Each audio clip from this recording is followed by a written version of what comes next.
I do not Josh turn into a Josh pumpkin. is a night owl. You're in Mountain Time, and Eric's in West Coast. But Frankie's on Eastern Time, so we got to start as close to on time as we can manage.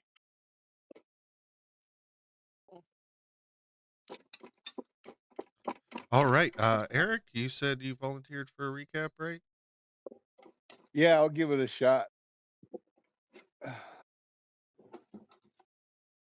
So last time we pulled the heist of the century. We broke into a nightclub where, Well, we pulled a heist. hey, it was the heist of our lifetime. I don't think any of us had ever done a heist like that.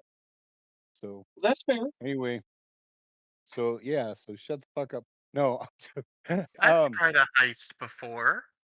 I tried to break oh, into Karina's office. you didn't pull it off. I said pull Yeah, the the first heist. I didn't success. say get. I didn't say got caught. So, geez. Okay, so we pulled the heist where Merrick found the safe and a bunch of items that he was looking for that hopefully prove useful. He pulled the whole safe out of the floor, leaving a gaping hole in the floor for patrons and others to see. On our way out, Norco and Kyle Jensen managed to scale down the wall. Frankie and our Merrick and Ron Green, or Merrick escaped. Ron Green and Caleb got left behind. While they were left behind, they met the monster child vampire.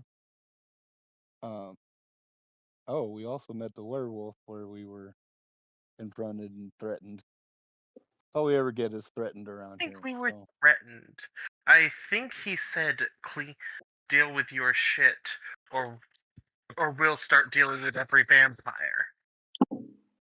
I do believe he said we know where you sleep at night, and if it comes to it, we'll come visit you during the day. Okay, while you're I'm just sleeping. saying, like, given how we were treating him, I think his treatment of us was quite courteous. Did we treat him well? No, because we don't like fucking furry bastards. So yeah, we mistreated him. He threatened to destroy our kind, and yeah, it was not a good exchange. Nor Yeah, was we didn't. the exchange with Well, the child vampire. Eventually we all got away, and that was pretty good. And the rest of it was just kind of window dressing. So I think I covered all the main points. I think you What did I got the miss? highlights. No, I think you got the highlights. Okay. Take your experience point, brother. Yep. Woo! I told them all dogs go to heaven. For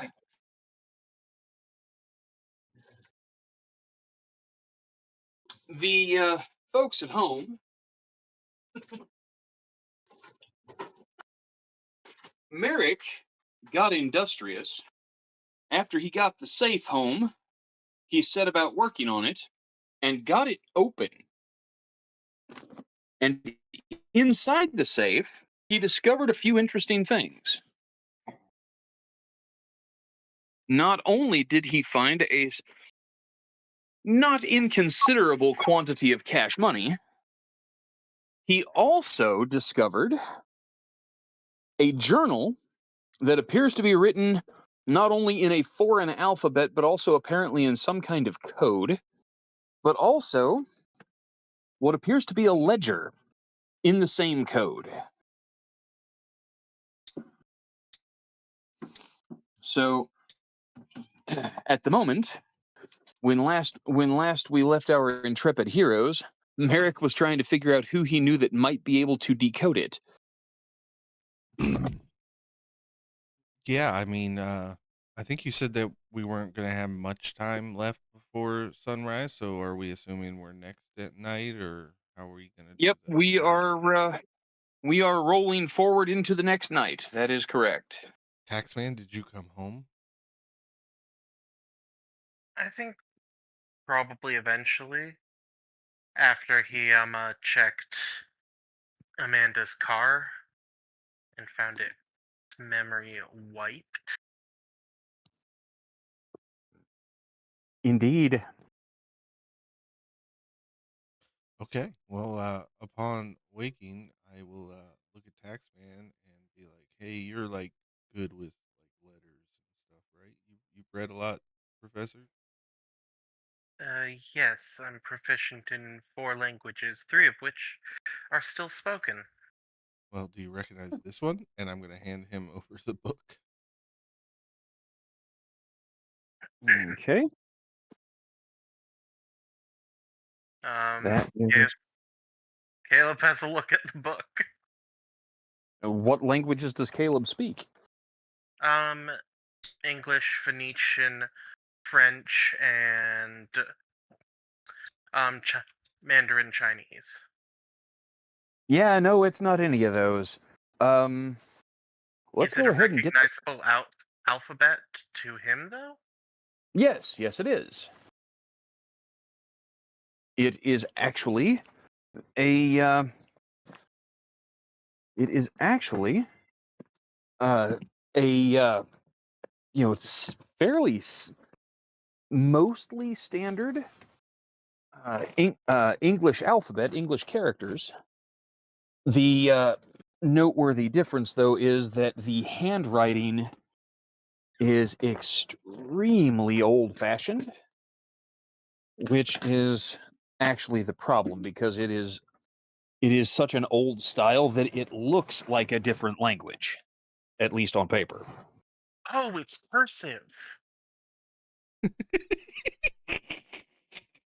The idea Yep, that Merrick can't that's read right, ladies and cursive is gentlemen. great, though. That's right, folks at home.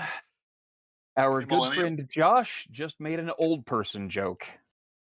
He's a great guy. Wait, what? That No, wasn't a it's fine. joke. It's fine. No, you're fine. Carry on. So is it like old English, JD?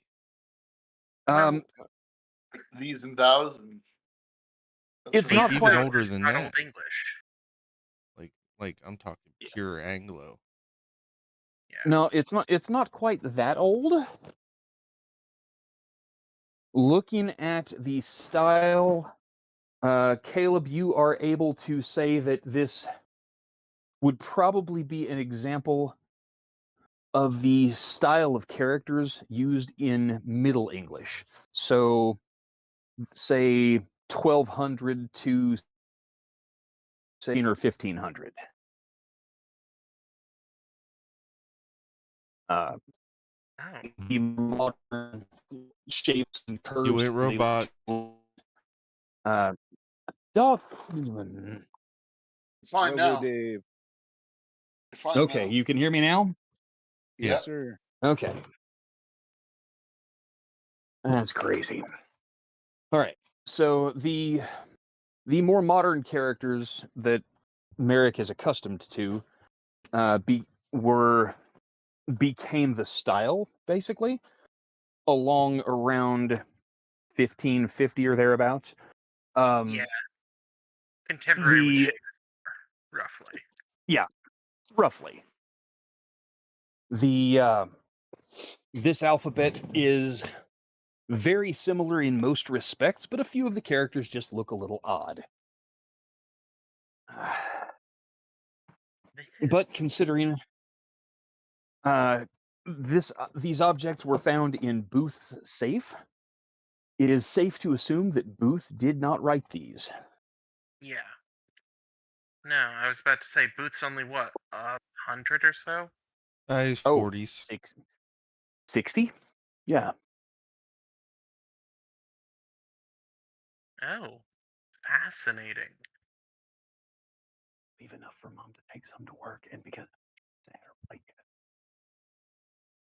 so yeah, Booth was embraced in the mid to late 1960s. So Oh yeah. I so thought it yeah, was the 40s, but that might have been Wilkes. I might have switched it around. Wilkes was embraced in the late 1920s. Who did I read was in the 40s? It So doesn't matter. Wilkes was about a century old. Yeah, not really, especially since she's dead. The if I Google Middle English translator, will anything pop up? Oh, that's a good question. Will it be useful? Well, Oh my I God, guess one go exists. Sure. Multiple just one. exist. Okay. Well, Googling it successfully allows you to find something that confirms that yes, these are Middle English characters. And it also confirms that yes, it's got to be a code of some kind. I'm gonna pick like a random phrase out of it and type it into one of the translators. Something that looks like I can copy it somewhat with my keyboard. All right. So here's the fun bit. Are you ready? Yeah. Make an intelligence plus technology roll. Hey, I have a dot in Ooh. technology, so I'm allowed to try this. You absolutely are.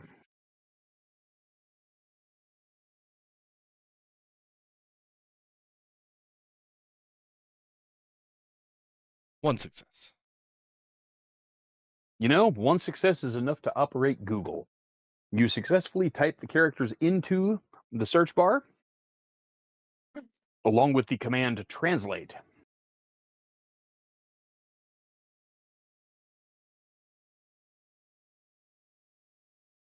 And congratulations.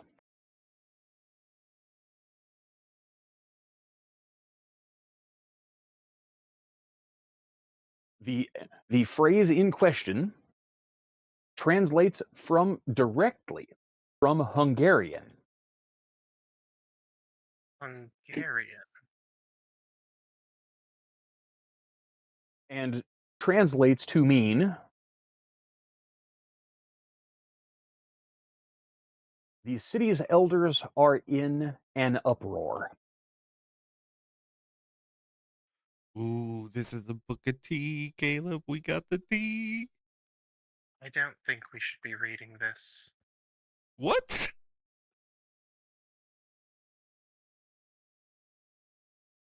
Uh, explain. N- You go to a library every day.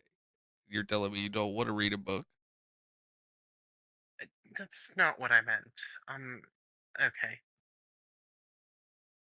Allow me to rephrase. I phrased that poorly. I think we should be careful about who we tell about this. Oh, I think if we're caught with this, we'll be in deep, deep, deep shit. oh. Hey, you still got that hard drive I gave you? Yeah. Refresh Josh's memory about the hard drive. I found the hard drive in the locked drawer of the desk that I broke open, Oh, and I thumb tossed drive. it to you. Or yeah, thumb drive. And I plugged that into my laptop. Yeah. Great news. Your laptop is set up to automatically open a new device for files and folders. This thumb drive appears to be filled with two things: accounting paperwork for the club and song lyrics apparently written by Booth. Oh, Jesus Christ, it's everywhere, man. He's a Toreador. What do you This expect? guy is stuck in the fucking 90s, man. He needs to fucking evolve a little bit. Just to clarify, where do you write your song lyrics, Merrick? Well, it depends on where I'm at. Sometimes it's a napkin. Sometimes, it's like you've got some of those books in your room. I borrowed some pages from there. A quick question. Were any of them the ones not in English? I just thought they were doodles.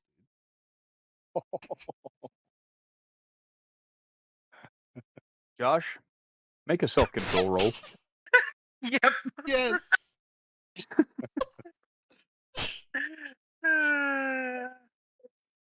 Please attack me. I don't wanna kill Merrick. I got news for you, bud. I don't think you can at this point. That's a botch. That's a botch. That's a big botch. You're kidding. No, I love Did it. you? Please. Did you really? 1143. He Oh rolled God, two ones. it's a double botch. Oh my god. Nice knowing you, Taxman. Caleb, Yeah. Merrick makes a joke about tearing pages out of Which I priceless. never actually did, by the way. He makes a joke about tearing pages out of priceless occult tomes that you have borrowed from your sire. It gets better. You see red.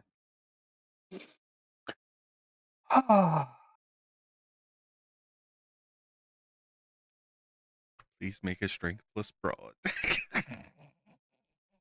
Josh, Yeah. for the first time since your embrace, you enter an anger frenzy. Oh, Karina's never gonna forgive me. I just want to let you know, buddy, that I am so proud of you. Me too.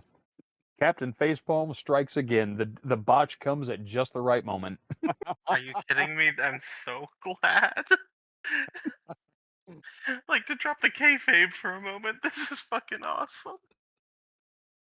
So, Merrick, you drop your little joke. You think you're being funny as hell. Because I And am. of course, there's no way that the guy you call the tax man would ever actually believe that you would do such a thing. Surely not. And you watch as his face contorts in rage and he lunges towards you. Josh, how do you handle your first turn of combat? Oh, wait, roll initiative. Yep. That's, what is it again? 1d10, add your dexterity and wits scores to this roll. And Merrick, you should probably do so as well.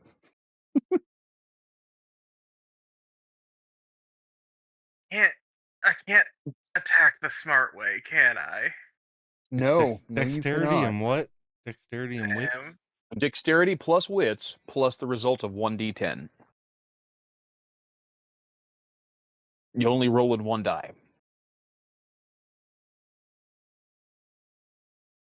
8 for me. 15 over here. All right, the taxman cometh, and the taxman taketh away. Josh? Burning some blood to burning some blood to up my dex. And I'm That brings it grabbing to a for nut. That brings your dexterity to a whopping 3. it. How Yeah. many dots of brawl do you have? Ha ha ha. Oh yeah, right. Go ahead and roll 3 dice. Hey, it's not a botch this time. I don't think. Huzzah! What'd you get? One success. Unless a 5 is a success, but No, I'm afraid not. I'm sorry. All right, Merrick, do you allow Caleb to actually grab you? No. I would like to do the thing where I put my hand on his head and I hold him back.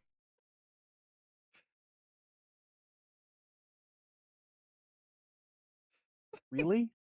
Yes. Really. Oh. How tall is Caleb? 5'10". Like, he's not tall, but like How tall is average Merrick? height. 6'2"? You're just the height difference is just barely enough for that to work. Let's give it a try and see. Please roll your dexterity plus brawl, sir. All right. Second. Oh my gosh. On 7 die, I only got 2 successes. But You that's know it's more more than than his one. It's one. more than one.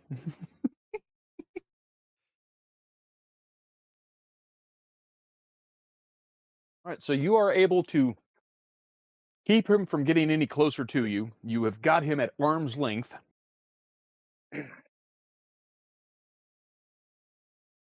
Caleb, Yeah. the red haze intensifies as you are for some reason that in your frenzied state cannot entirely grasp, you are prevented from sinking your fangs into the target of your wrath. Yeah. How do, And how do you how do you handle this now? oh, we're spending more blood, and we are. Please do. You do have the option of spending willpower to attempt to end the frenzy, but I There's would prefer that fun you in keep going a that. little further. Like I was saying, I would prefer that you continue just a little bit further at least. I want to at least do a point of damage to Merrick. You can't. Well, That's, even with your fortitude, he would still have at least one die to roll if he successfully hits you. Right, So but it's not he really would gonna have the hurt. chance to do ping damage. I believe in me. I shouldn't. I believe in your ability By the way, to do exactly the right thing at the wrong moment. I expect you to not spend willpower because this entire time that Merrick's holding you back, he's still laughing. Um, spending Yeah. another point, going to grab for him again. Okay, so going You can into only do dex it again or one going turn? for strength this time? No, Dex. We'll start doing strength soon. Okay. So go ahead and make that roll again. You've got That an is Ooh, extra 4 that die is this time. successes. great. I'm sorry, say again?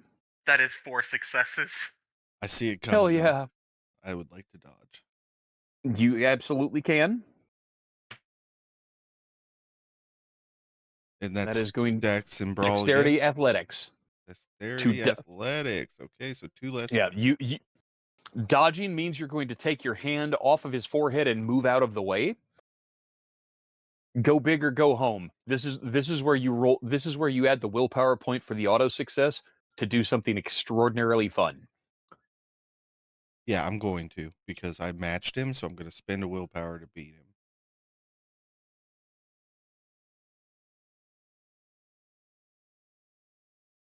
All right. So with renewed vigor, Caleb takes you by surprise, and it is only by a surge of determination not to have your good time ruined that you are able to push him just a little bit to get yourself a little bit of extra room for his charge. You spin to one side. Josh, please roll dexterity plus athletics. Oh my Failing that, god. just dexterity is fine. I'm bullying you. I'm sorry. That is 5 successes. Damn. Oh my gosh. Yeah, Merrick, that does not go as you thought it might. You turn loose of him to dodge out of the way of his attack. He misses you with the first strike, but he spins. He is enraged, and he is ready to take you apart. He's poorly equipped for it, but he is ready to do it. All right, You're turning into Robo Dave, Caleb, man. since you Yeah, you're Robo Dave. Take a second, disconnect, reconnect.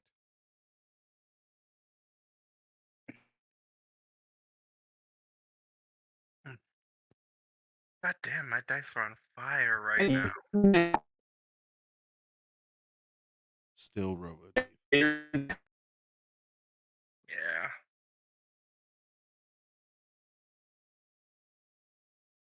Robo-Dave, Robo-Dave. Does whatever a Robo-Dave does. Do-do-do, do-do. Domo arigato, Mr. Roboto. Domo. Domo. Domo. pretty sure that's no better. Can you hear me now? Yep. No, we can hear you. Yeah. Yeah. Beautiful. Okay. Well, So fantastic. he flips around on me. Where are we at? He spins around, and since you didn't spend blood for celerity, so taking the dodge costs you your action. So it is Caleb's turn again. Caleb, Go ahead, buddy. it's even worse than simply not being able to sink your fangs into the subject of your He's wrath. laughing at you. He is laughing at you. Oh, if Caleb could use any of his fucking disciplines. But he can't. So, Yeah. he's gonna try to tackle Merrick now. Hell You know, there's great news. A tackle uses athletics instead of brawl. Oh, hell yeah. And spending another blood point. God, I'm gonna be hungry when I wake up. Mm-hmm. So go ahead. 3 successes. Okay. Merrick, he slams into you. Caleb, make a strength roll. Straight strength. You may add 2 dice to that. Oh, okay. I believe that's 2 successes. Glorious. Merrick, please make a strength roll. Add your potence as successes, mind you.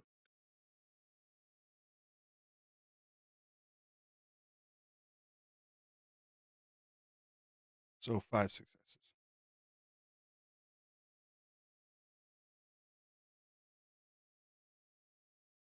This time, when he rushes at you, he lowers his head, spreads his arms, and charges. You place 1 foot slightly behind you and brace for the impact. Caleb, you slam into this ridiculous, infuriating asshole that is laughing at you. You slam into his chest and rebound off, tumbling to the floor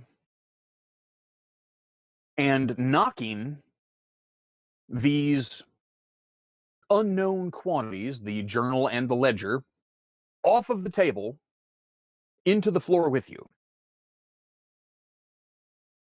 Merrick, he's destroying your evidence now. That's a problem.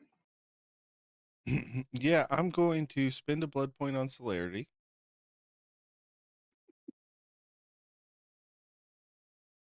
And I'm going to attempt to put him in a full Nelson.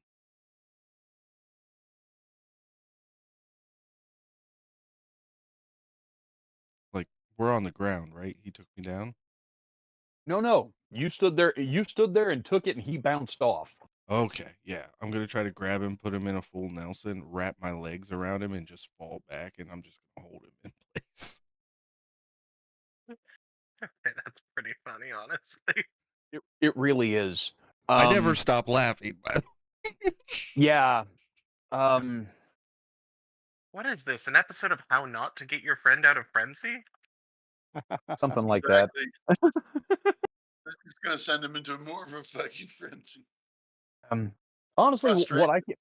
what I can't wait for is for Josh to finally run out of blood points. I know.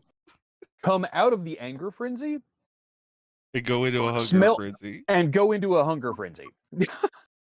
Yeah. So that's 4 Goodness. successes on my Headed for a burger. grapple. Okay. Josh, Yeah. you may make a strength plus brawl roll to try to take control of the grapple and prevent yourself from being placed in a full Nelson. My dice are not I doing well. spend another point of blood.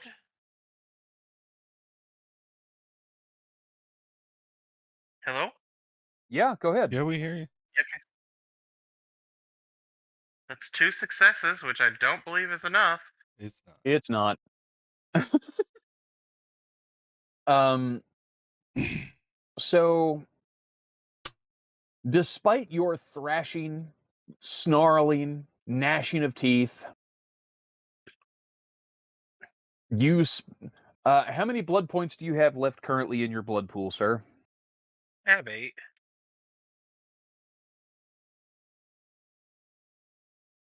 We're going to go ahead and cut to the chase. Yeah, You no, are no, no. going. Merrick wins this fight.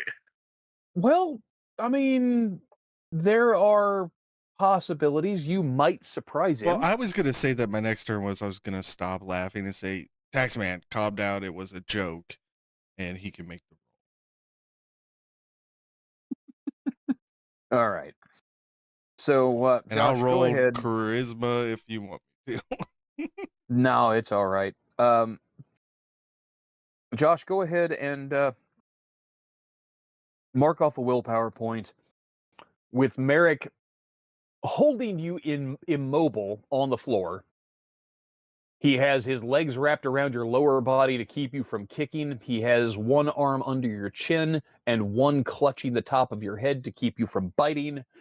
You are well and truly stuck. And when he stops laughing and starts talking, you finally begin to come to your senses. Mark off 2 more blood points that you have spent on strength as you continued to struggle while he talked, and mark off a willpower point as you come out of the frenzy Yeah. and realize that you are snuggling with your bestie on the kitchen floor in the camper. I assume Caleb doesn't remember any of that. You have, as the red haze retreats, you have a vague sensation of being mocked, but you don't remember any of the specifics or how you wound up on the floor like this, being, well, manhandled by your friend. Are you done?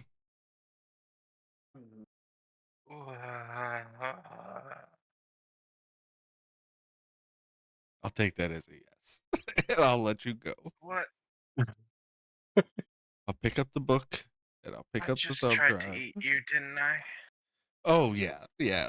It was hilarious. Don't worry about it. Barely an inconvenience to the night, Caleb. But I love you guys. if you would like, we could start sparring a little bit, you know, All right. and I can train you So on some potents. we're going to cut away from the two of you for a moment, Let's. and we're going to go to Noriko first. Noriko, it is my understanding that before retiring for the day last night, you began making some arrangements online for some alternate housing. You know, what with having been told by a werewolf that they know where you sleep. Yeah, exactly. Yeah. So tell me, The park view. okay? Booked the best apartment they had left, basically. Okay. So That's a you stayed at rather than staying at your existing haven, you relocated to a hotel for the day today and made arrangements for movers to gather your things. Yes? yes. Okay. Very good. So you are not going back to the haven that you have been at. Right. Okay, very good. This is a wise move. Yeah. When you awaken, you find you have a text message from your friend Hank, the incredibly useful gunsmith who was making some more custom ammunition for you. Right, right. The contacting with like a time and a place type of thing. Yep. I have Okay. I have the other 500 rounds you asked for ready. I can meet you whenever. Okay. It's a text, so I'm going to take my time. Oh, sure. I'm going to text the boys, say that I have to pick this ammo up, or pick up something rather, and I could use some company, and basically invite them to attend with me, but yet not be visible, so to speak.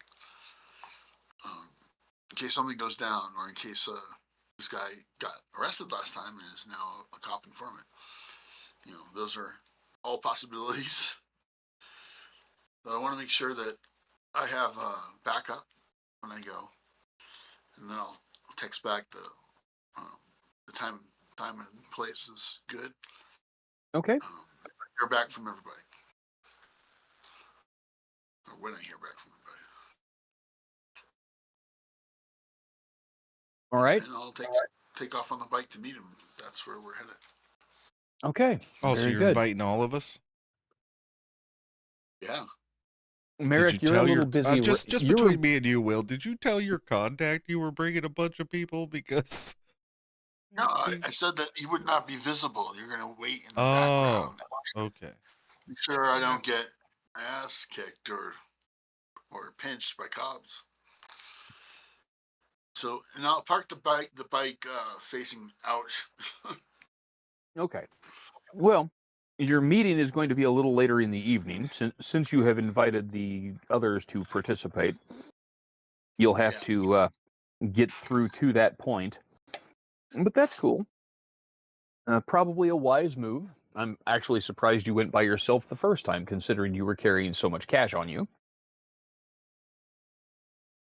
Yeah, that's also the reason too. So, pay the balance. So, Kyle Jensen, my dear, dear friend Kyle. I mean, Eric, are you with yeah, me? absolutely. Oh, yeah. Unfortunately, I'm here. You wake up and find a text message from dear Miss Elizabeth. Oh no. Dear, dear Miss Elizabeth, she is so good to you. Dude. Kyle, click this link. You need to read this immediately. Oh Ah, God. fuck. I clicked the link. The link takes you to the official website of the Colorado Business Journal, Mm-hmm. specifically to a news article in the journal written by one Miles Stevenson, who you distinctly remember saying that he would forward the text of his article to you before he went to press with it. You've not seen the aforementioned text, and yet the article appears to indeed be live on their website. The, the title the title of the article is "Like a Phoenix from the Ashes" or simply "Up in Smoke." Oh my Up God. in smoke, It's where not here, man. I wanna be. It's not here, man. It does take talent to combine a mythology reference and a Cheech and Chong reference in the same headline. Huzzah. but it doesn't I necessarily make you feel better. no. Yeah. You read Mr. Stevenson's article.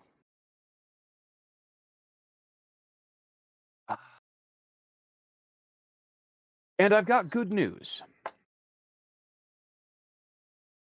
At no point does he actually say anything about the cause of the Vibes closure.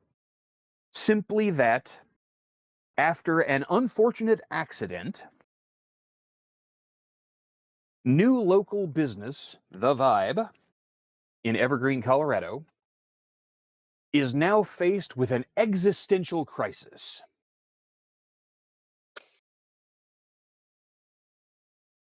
Can Kyle Jensen and his faithful general manager Elizabeth Bishop successfully navigate the process of insurance claims? Guys, can y'all hear me? Yeah. Yeah, Yeah. Yep. Yes, Okay. sir. Okay. listening raptly. Hey, look, it's a Nick. Nick. Hey, it's Holy look, shit, we everybody, got a it's Nick. Nick. Woohoo! I made it. Finally. I am so glad. We missed you. I'm glad too. But we're working on our aim. Yeah. All right. So, Dark dad joke. I love it. you know what? If there's not at least one in each show, then we're doing something wrong. Anyway, as I was saying, can small business owner Kyle Jensen and his faithful manager Elizabeth Bishop successfully navigate the labyrinth of insurance claims, contractors, and city inspections to reopen before their budding business loses its market share? And he actually writes a very astute piece of business journalism detailing the processes that go into filing an insurance claim after somebody drove a vehicle through the front glass of your business and then and you have to be closed for 6 weeks after only opening a month ago. It's really not bad. It's well written, it's clever. There are several very low-key pot jokes in there.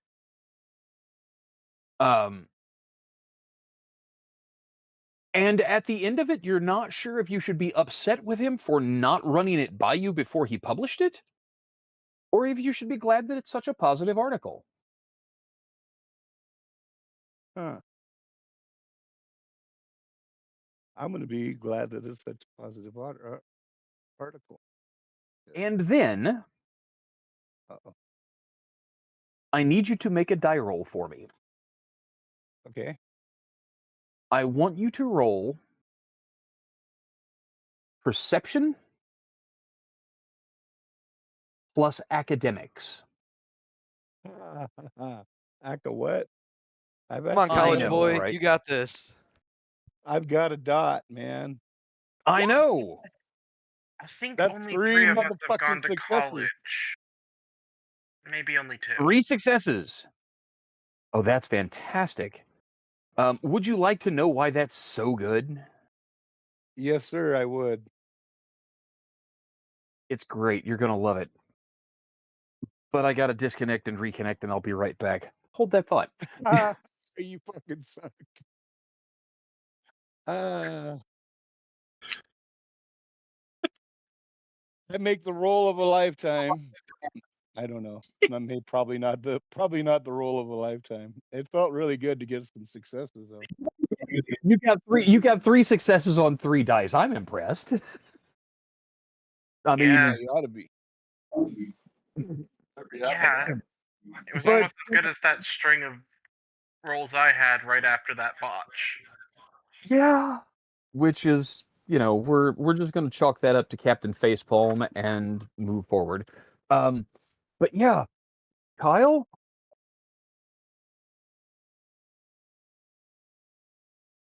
worked in to the text of the article.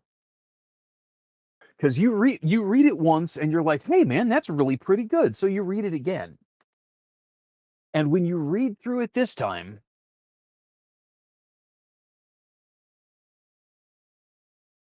you catch some kind of, I guess what you might call keywords and phrases that are just kind of peppered in. Words like stake your claim. Uh-huh. Phrases like blood sucking bureaucrats.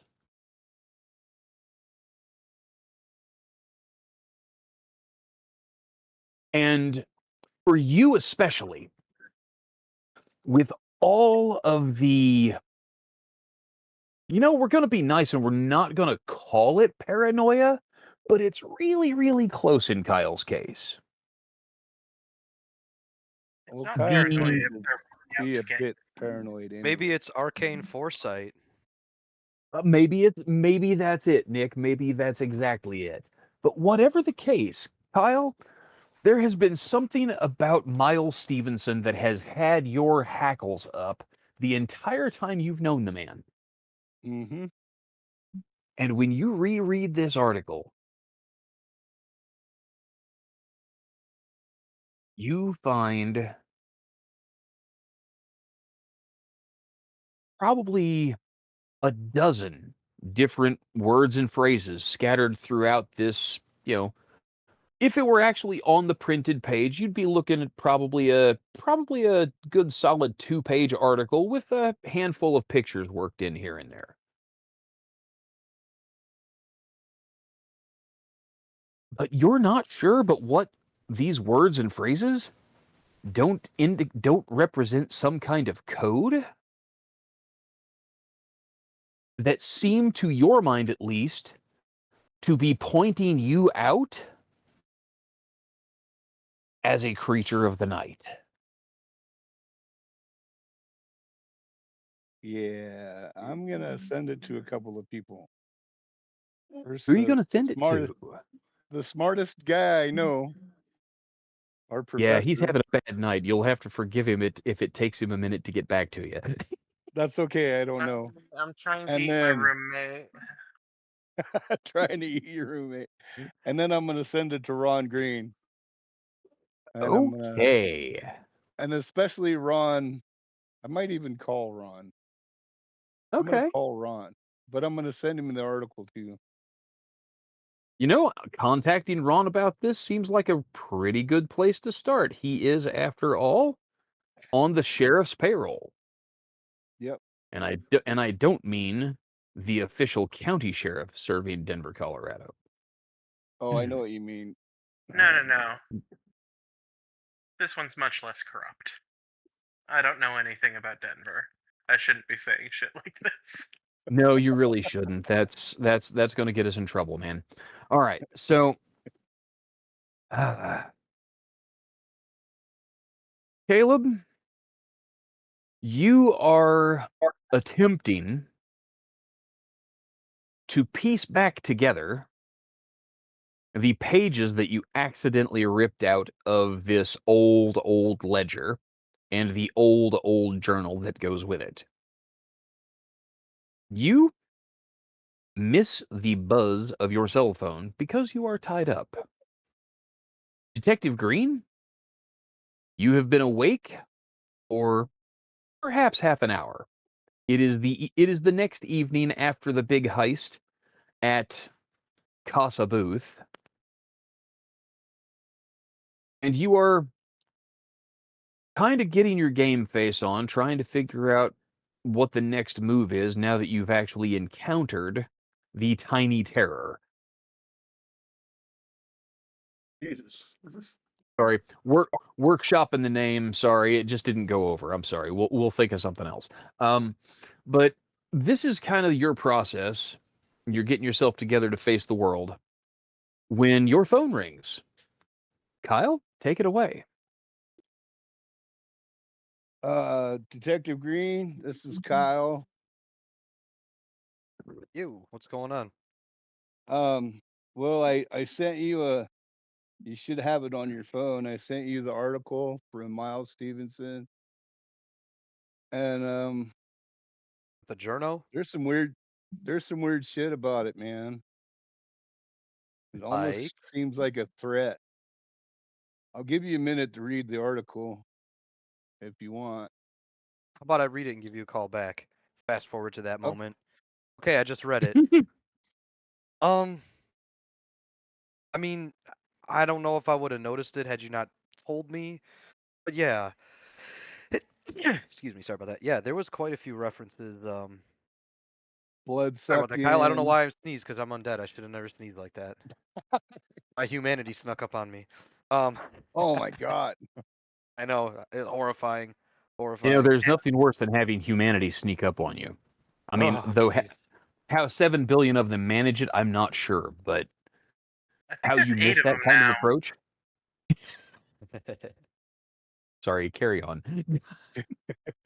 But yeah, so I Blood. mean, yeah, I can understand why it gives you the willies a little bit. I mean, he kind of just outed you, and your shop address is in there, and he talks about your assistant in there, and yeah, so that's not cool. I mean, what do you want to do about it, or what do you want me to do about it? Oh I yeah, mean, I should also point out one of the key phrases that you kind of clicked on, Kyle, is the description of Elizabeth as the daytime manager, Yeah. while the owner works nights. I swear to God, if we also have Inquisition in this fucking city. let me ask you this: how safe do you think Elizabeth is? Um. At this point, I don't know. I'd say not very. You might want to think about having a talk with her. I could have a talk with her if you need me to. Maybe we should hire a security guard. I don't know. Maybe you should hire some other employees to man the front desk and not put her at so much risk, unless she's dispensable to you.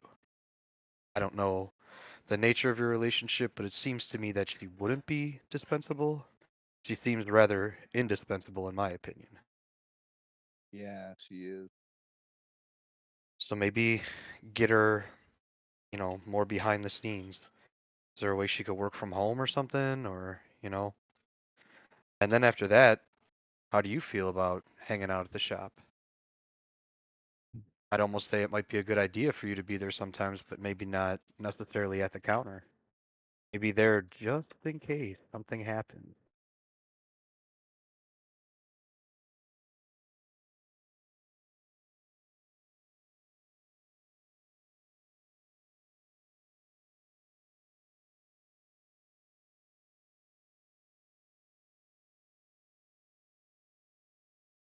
Oh,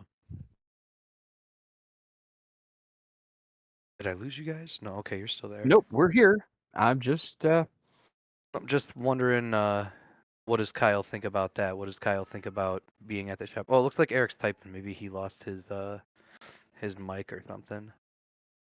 possibly. Well, that's pretty much the first thing Ron gets into is, look, if somebody's outing your location, you got to consider whether or not you're comfortable being at that location for extended periods of time. If not, make arrangements to get around that. Okay, says his internet crashed. Yeah. All right. So we'll go ahead and we'll cut back to Merrick and Caleb at the Winnebago.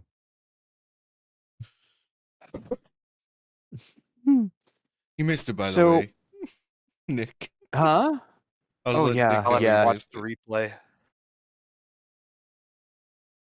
So, y- hello. I think that was Eric dropping off. Okay. Yeah, it looks like. Hmm. Oh, stupid hiccups. Oh goodness. All right. So Merrick and Caleb, the two of you set about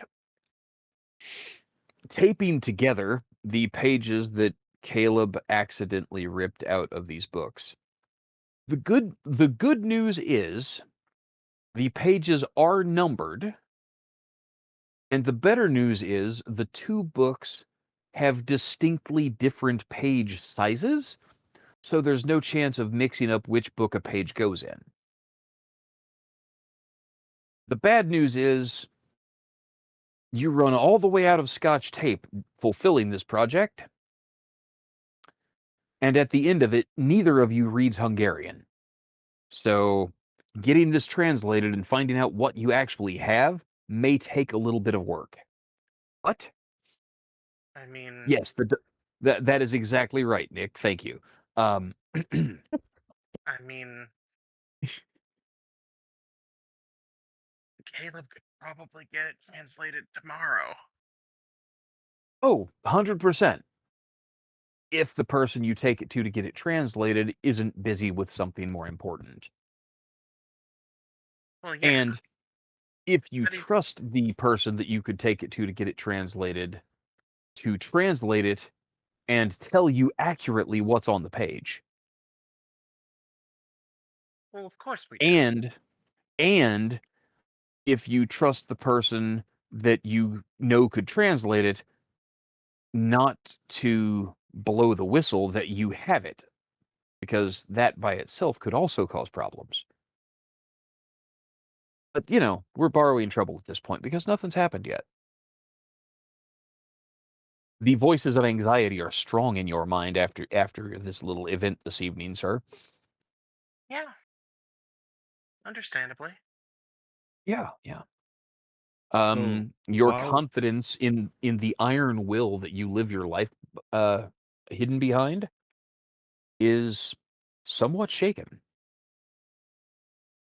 Yeah, I'm not supposed to lose my shit. That's something Merrick's supposed to do. it's just a Right? frenzy, bud. We all do it from time to time. We got a long, long time to not live. You know what I mean?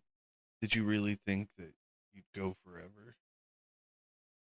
Yeah? Well, you thought I was naive. Let's hide this stuff somewhere, and you try to work on finding a translator, and I am going I to. know someone who speaks Hungarian. Yeah, but can we trust them?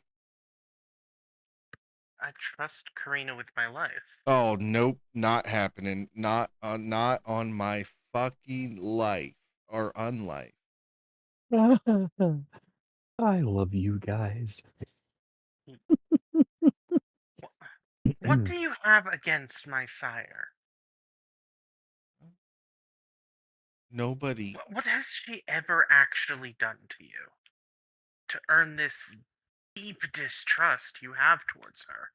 She showed up with Booth.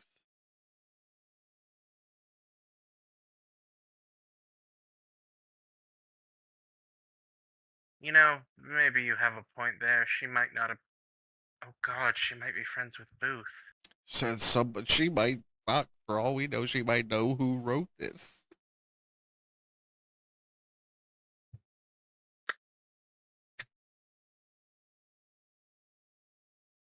Plus, what if it reveals something? What if Booth's like an anarch or something? I would like both of you to please make perception plus alertness rolls. I believe that's 4 Okay. die for me. I believe that's correct.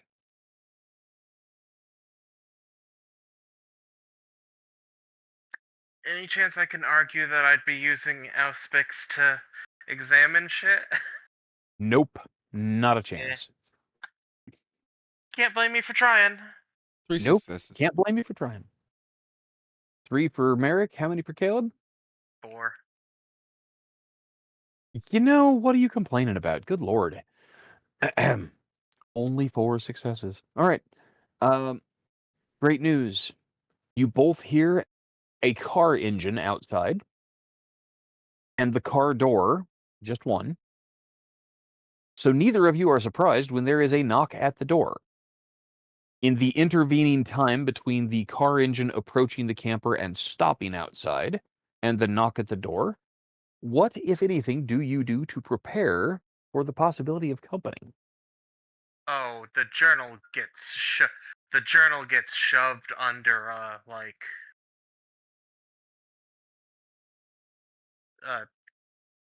como se dice? Common, com, common bit of furnishing in a Yeah, Winnebago or camper like it would be where the dining table is basically a booth that drops down and the cushions are loose so that they slide down and the table becomes a bed. So the seat cushions are easily lifted up and books slid under. yeah. And I spend a Oh, point of celerity to run the safe back to my bedroom and close the door. yes, exactly. All right. Right, we have the Um safe out. now, well, of course, but Merrick, you are going to rush to do this. Make a dexterity plus stealth roll. Your target number here is an 8. Because remember, this is a Winnebago. If you go zooming through the place at breakneck speeds like that, it could very easily cause the entire vehicle to rock, or it could make a whole bunch of noise. So let's Two get a stealth successes. roll on that. At difficulty 8, Okay, good Yep, at enough. difficulty 8. maybe So they won't come. Leave this zip, trailer be a zip, rockin'. done. Yeah, right? Hey, welcome back, Eric. Or not. Uh, Um, yeah, He'll be along. that's He's the working at prep. it. So So yeah, close there the is a knock at laptop the door. and open the door.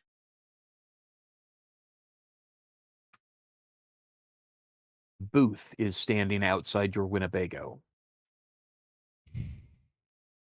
What's up, buddy? Um, make a self-control roll, Frankie. It's about time you made me fucking roll one of these when he comes around. Your mortal enemy is standing on the porch of your haven. How does he know where you live? At this point, I think the whole fucking city knows where I live because that fucking Nas fucked me up. But one success. You know, it's enough. You are not hungry, and you are not particularly outraged, though you are perhaps a bit concerned.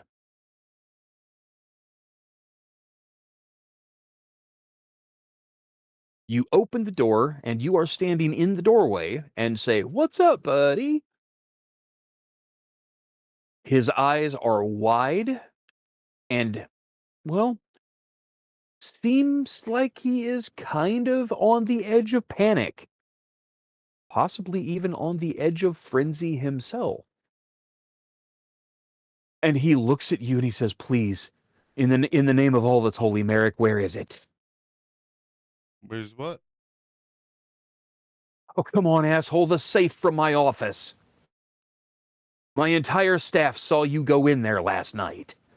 And then there's a hole in the floor all the way through to the ceiling below where you ripped the safe out of the floor. I don't know how you got it out of the building That without that anybody seeing, but I know you've got it." that must have been that werewolf. There was a werewolf there. I'm not lying. You could ask Caleb. He's really awful at lying. I Make really stop, and sorry. stop. Make a manipulation plus subterfuge roll, Merrick. Yep. I know you're really good at those.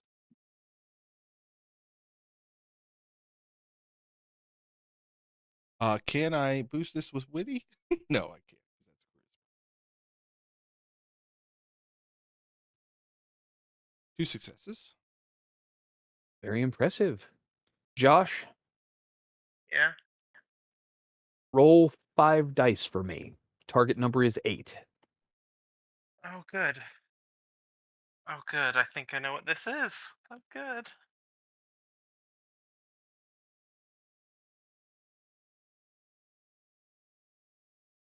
1 successes. Yes. Man, Captain Facepalm strikes again. The timing on the die rolls is epic. Hell yeah. Merrick, you attempt to misdirect Booth's questioning. Caleb, you know full well that any Toreador of his age and power worth his salt would be able to detect a lie in his target's aura. Instead, thanks to that magnificent dice roll, he has 1 success on an aura perception check. He is able to look at Merrick as he tells this lie and realize that yes, Merrick is in fact a vampire.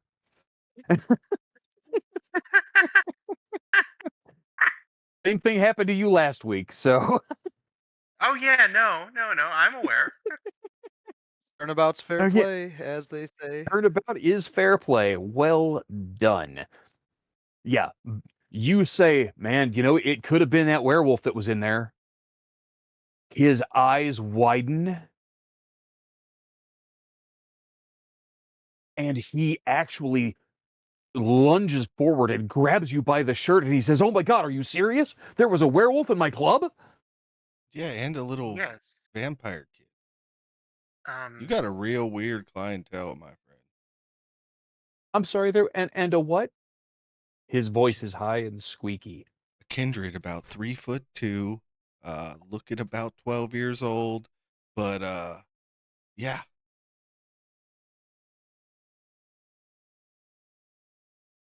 Oh fuck. Oh fuck. Oh fuck. I am so fucked. I am so fucked. Why? You know what? Fuck, hey, fuck, can I fuck, use fuck. his power on? Can I use that same power on him? Sure, absolutely. Dude, if you Go get 1 ahead and success, this table's gonna explode with laughter. I'm just saying. I'm aware. that's You why can he's tell he's a probably gonna vampire. he's gonna check off a willpower point if he's smart. I am not. Okay, thank you. Botch, botch, botch, botch, botch, botch, botch, No, that's botch. 2 successes, Uh, asshole. I'm just saying this would have been a great place for a botch. Uh, It would have. all right, with 2 successes, the terror that is currently consuming Booth is not feigned in any way. He is afraid for his life, and it is obvious. Booth, You, why are you Aura so worried perception about won't tell you why, but he is absolutely petrified. Booth? Why are you so worried about an extra vampire? I mean, I'm sure he's just a member of the court we haven't met yet. Probably hard for him to get out. Right? Uh, uh, um, um, um, uh, guys, You're going nowhere. Come on in. Yeah, really. We oughtn't be you guys, sending this out in he, public, he should looks at you guys. He says, do you have anything to drink? I need a drink. I need a drink really bad. you I know, need a I drink from could go somebody for a that's drink. really high. We're at a I could go campground. for This a is the drink place for it. too. Why do, why don't we go? And Caleb is going to use fucking Blood Rush before he goes to hunt. So are you going to use what? Blood Rush. The ritual that lets you put off feeding, remove the possibility of feeding frenzy. Ah, good call. And that is what level ritual? 1. Perfect. Takes you 5 minutes. No problem. Nope. Only takes a turn. Oh, really? Wow. So that is quick. Yeah, no. This is like the best first. Yep. And so, yeah, he He says, "Come on, where are we headed? There's Caleb, maybe you should drive. Um, Merritt, can we leave my car here?" Uh, why it's a don't I public drive? campground. Sure. I don't know the Okay. place. Yeah. He, I mean, vampires are always pale.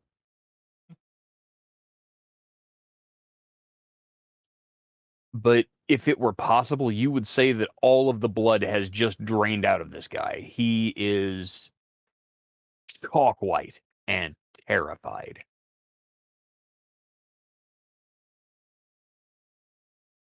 Yeah, that sounds about right. So, Okay. what exactly is it that you were asking me about as we're climbing into the car?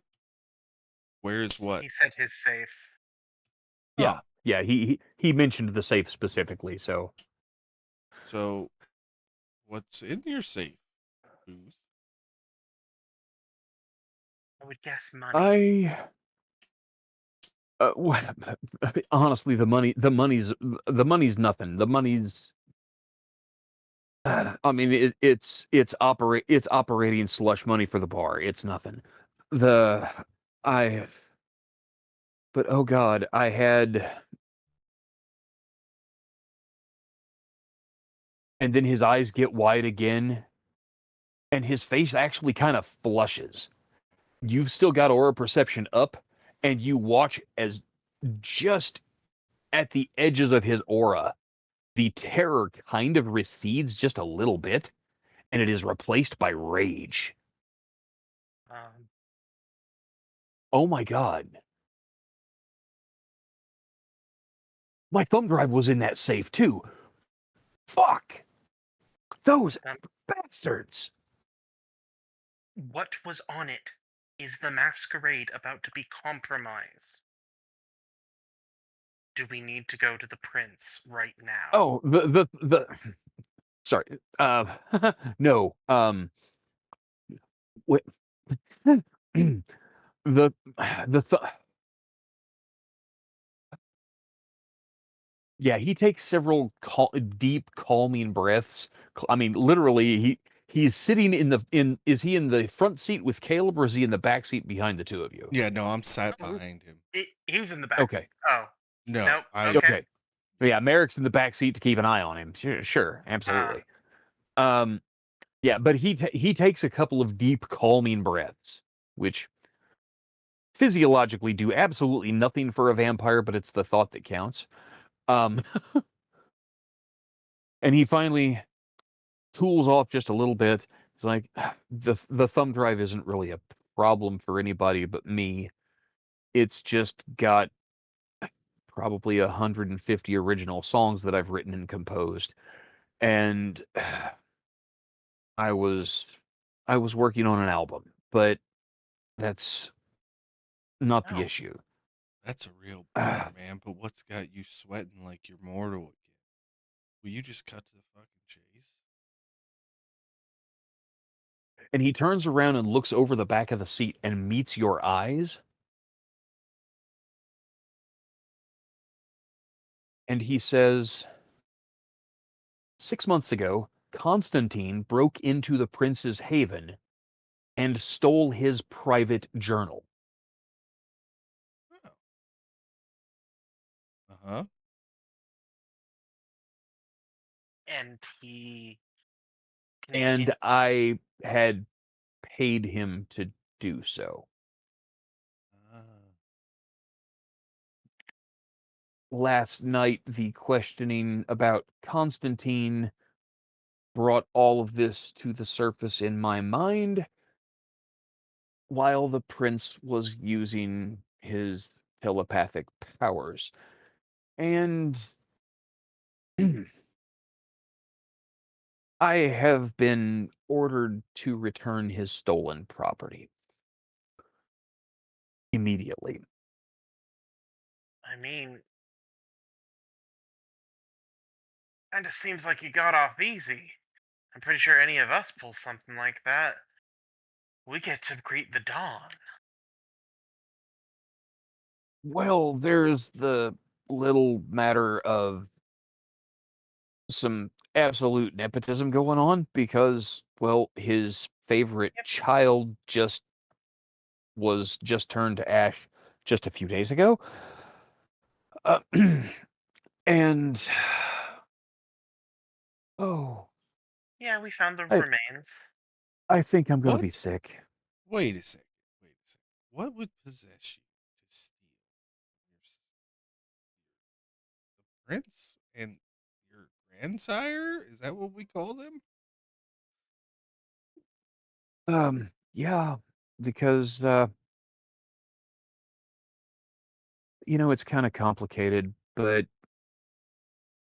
uh,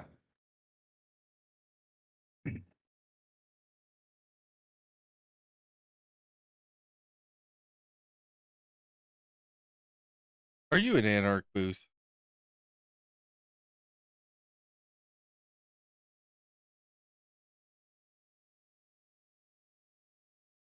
okay, I fellas. would like to Um, remind. Oh shit! What's up? uh, both of you, please make. Well, okay, let me say this a different way. Caleb may roll perception plus empathy, difficulty 8, I was about to to. say, do I still have that up? Because I think I would have kept it up just to, Oh you yeah, know, yeah. This conversation is sufficient that you are 100% staying tuned in. yeah. Um, but Merrick, you may actually make the same roll if you wish to try to get a sense of his sincere emotions. Because you have for the first time a real chance to kind of get a look inside Nope. Booth's brains. Nope, nothing happening. Okay. Do you not have any dots in empathy? None whatsoever. I thought you knew that about our friend Merrick. I Oh, knew that. I But remembered it's fine. that. I didn't. I So, believed in Josh, him. so, Yeah. what you got, What's bud? his? What's his? Oh, I'm making the roll again. Yeah. Oh, okay.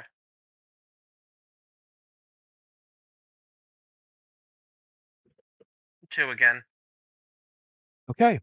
Um, yeah,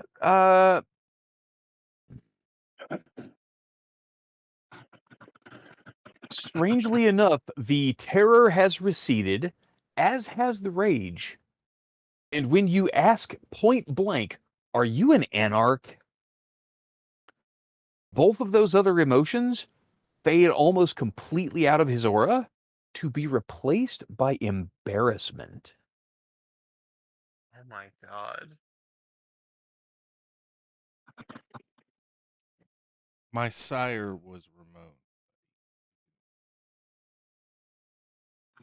You could be straight with me. Your sire was a really bad influence. I'm blaming him for this.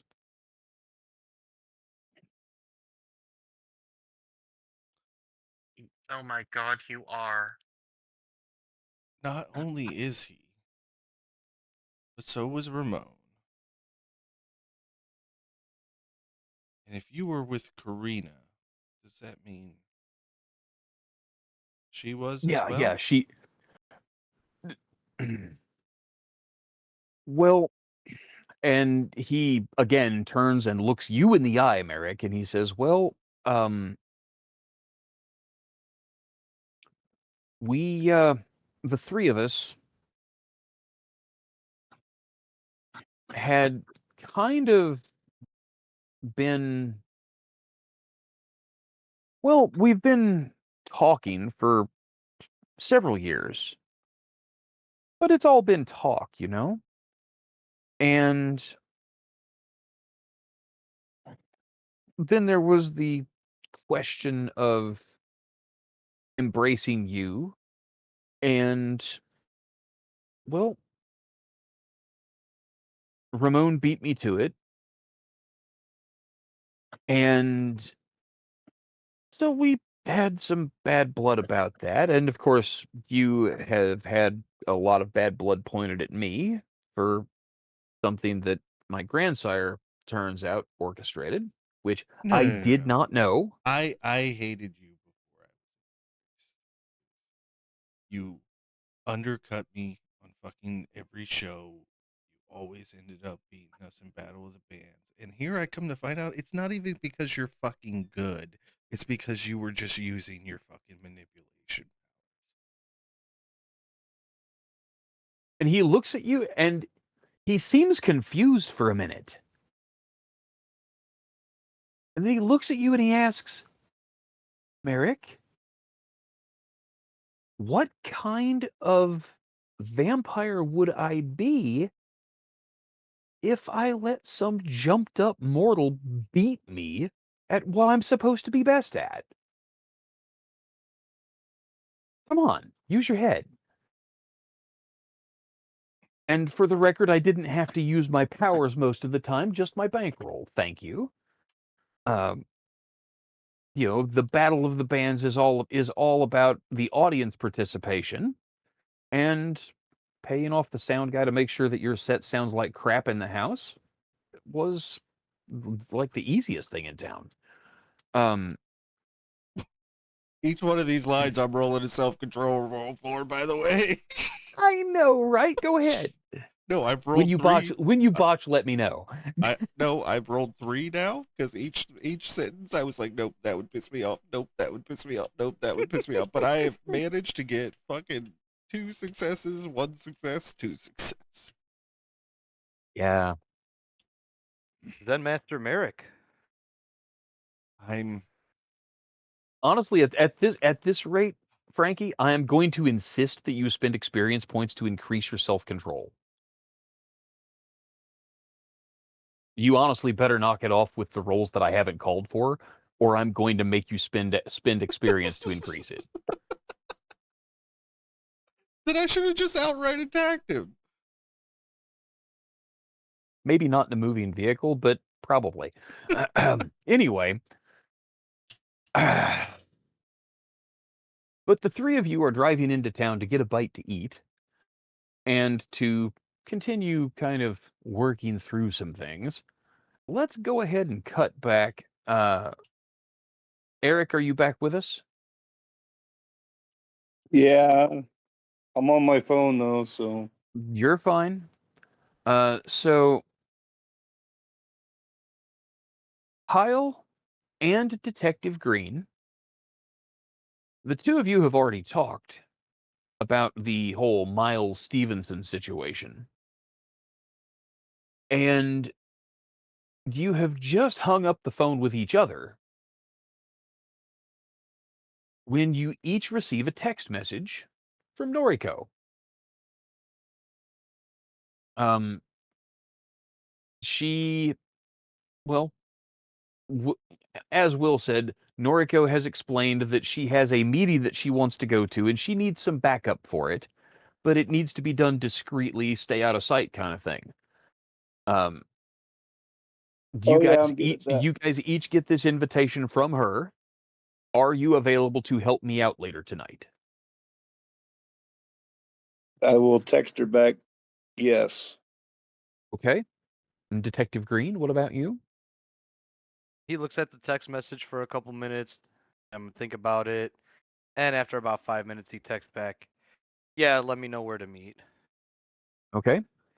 Um, Merrick and Caleb, you guys are busy with Booth and have not seen this message yet. So we're going to stick a pin in that. And you guys will be with in a moment. So Noriko, you've got yeses from two of the guys saying, yeah, we can hook you up. Where do we need to be?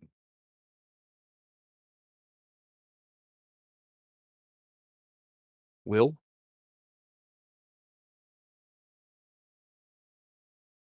Oh, dang it.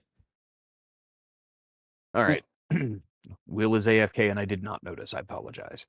All right.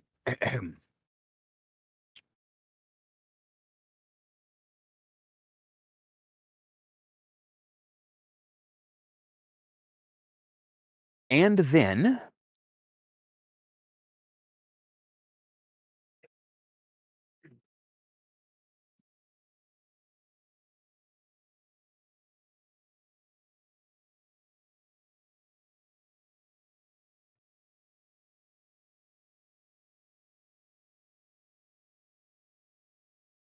still there, did he?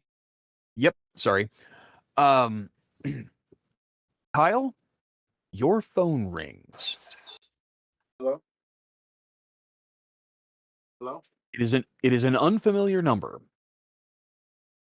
We hear you, Will. Oh, you hear me? Oh, there you are, Will. You're here. Yeah. Good. Sorry, All right. my mic disconnected somehow. Nope, that's okay. Eric, I apologize. We'll come right back to you. So, Okay. Will, I don't know if you heard me while I was talking a minute ago. You send your text message out to the guys. Kyle and Ron responded quickly. Caleb and Merrick have not yet. But the answer so far from Kyle and Ron is that yes, they will be available to lend you a hand. Just let them know when and where. Text back the address in Domo. And I send the address to follow the others if they can make it.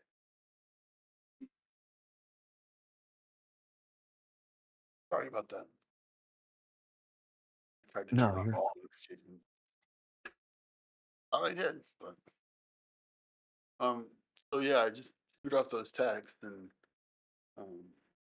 if I have time to kill or have had time to kill during this evening up until this point, I would probably go to the gun range and put in some time. okay. So you do you ask Hank where he wants to meet, or do you tell him where to meet? If he didn't shoot me in place, then yes, I would give him a. Yeah, because his message to you asks, volunteer the information that he has an ammunition delivery for you. Where would you like to meet and when? So he's leaving the meeting place up to you. Okay. Although it bears pointing out that your last meeting there at the Yeah. International House of Pancakes was almost interrupted by police officers arriving for their evening meal. So maybe that's not the ideal spot. No.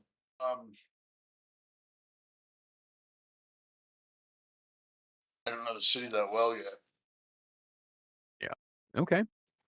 so I'll text Merrick. Hey, where's a really neat spot that you guys could watch my back from that I can suggest? You can text for that. Okay. So you text Merrick. Um, Merrick is still occupied and not seeing text messages at the moment. Actually, you know what? We'll go ahead and give you guys perception rolls, perception alertness. Let's see if you notice Merrick's phone buzzing again. And I do have my Auspex on because I'm using it. Yep. I'll try Ron as well. Two What's the successes. difficulty 6? Standard difficulty here would be 6. This is going to be difficulty 4 for you since you have Auspex on. Force diff 4. Yeah, 4 successes. Oh yeah. And I had two. Okay, yeah. So yeah, you both hear Merrick's phone buzz. You have an incoming text message, apparently, or perhaps a phone call. You're not sure. Yep. So I look at it and I read her message from earlier as well. I'm like, Mm-hmm. oh, this is rough. Caleb, Rico's kind of looking for help on something.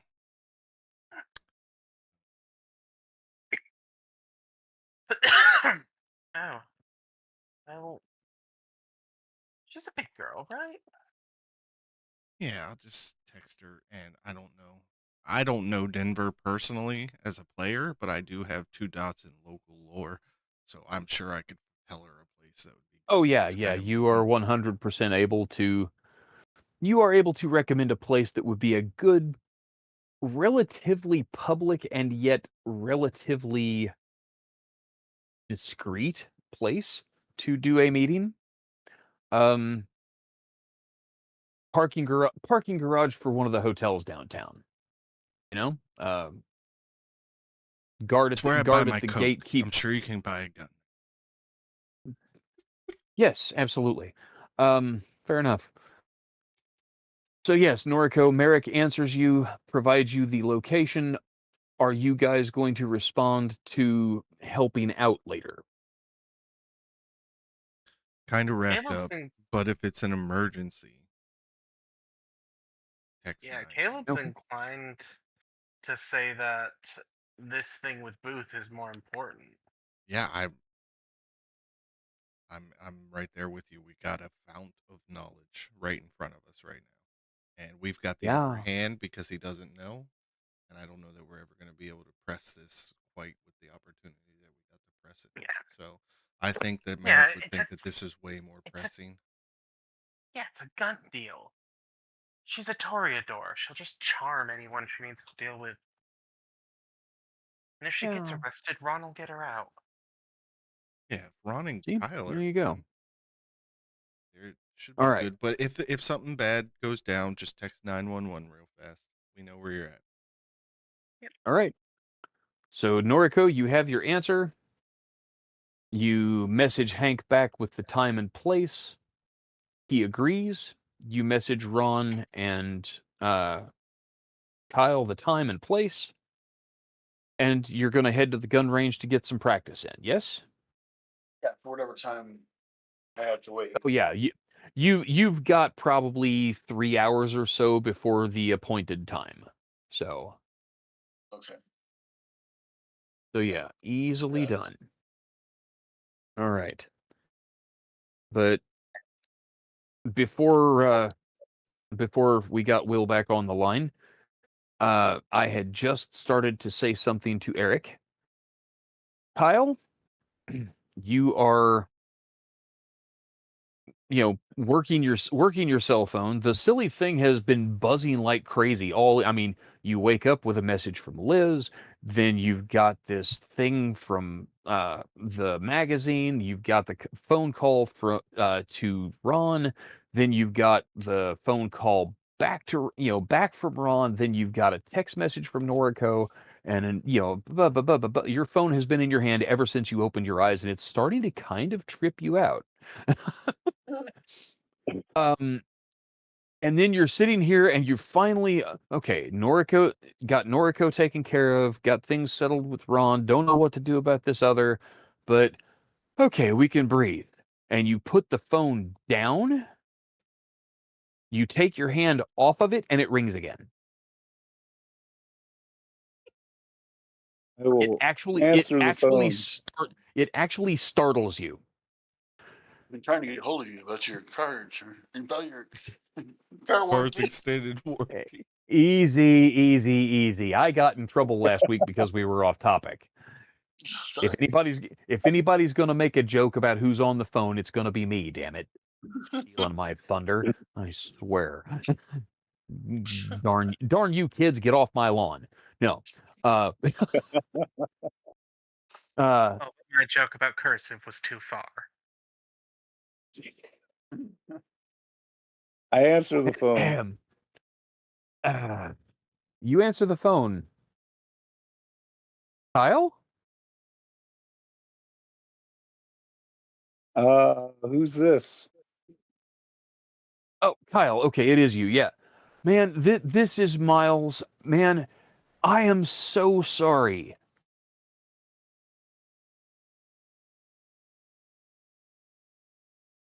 Dun, dun, dun. Dun, dun, dun. I know. I don't know what to say. What are you sorry about? Well, when we talked, I had told you that I was going to send you the text of the article before it went to press. Yes, you did. I am so sorry.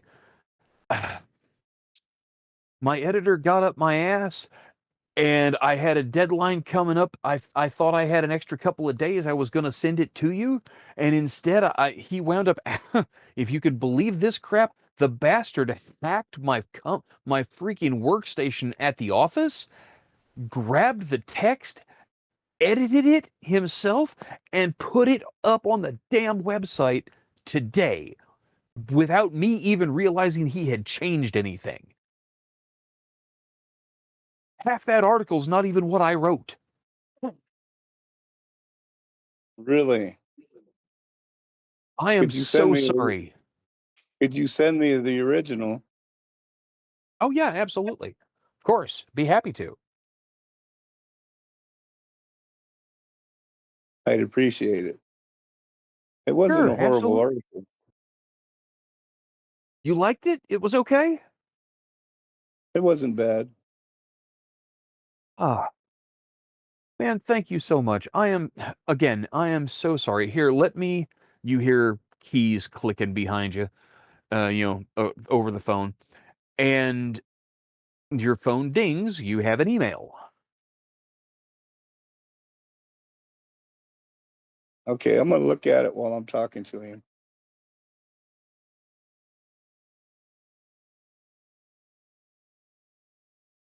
Okay. Um, yeah, the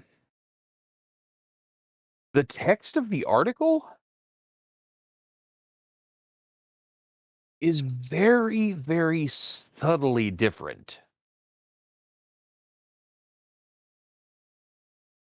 It's very, very minor changes in how things are worded.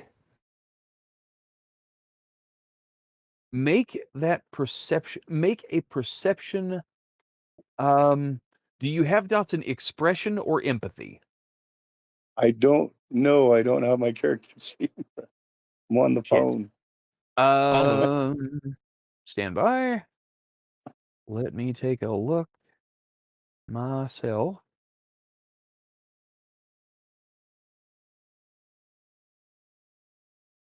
I am somewhat hardware limited tonight. He's got 2 dots in expression and a single dot in empathy.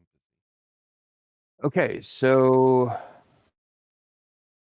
With 2 dots in perception, he can make a 4-die roll on, yep, roll expression. roll 4 dice for us, Eric.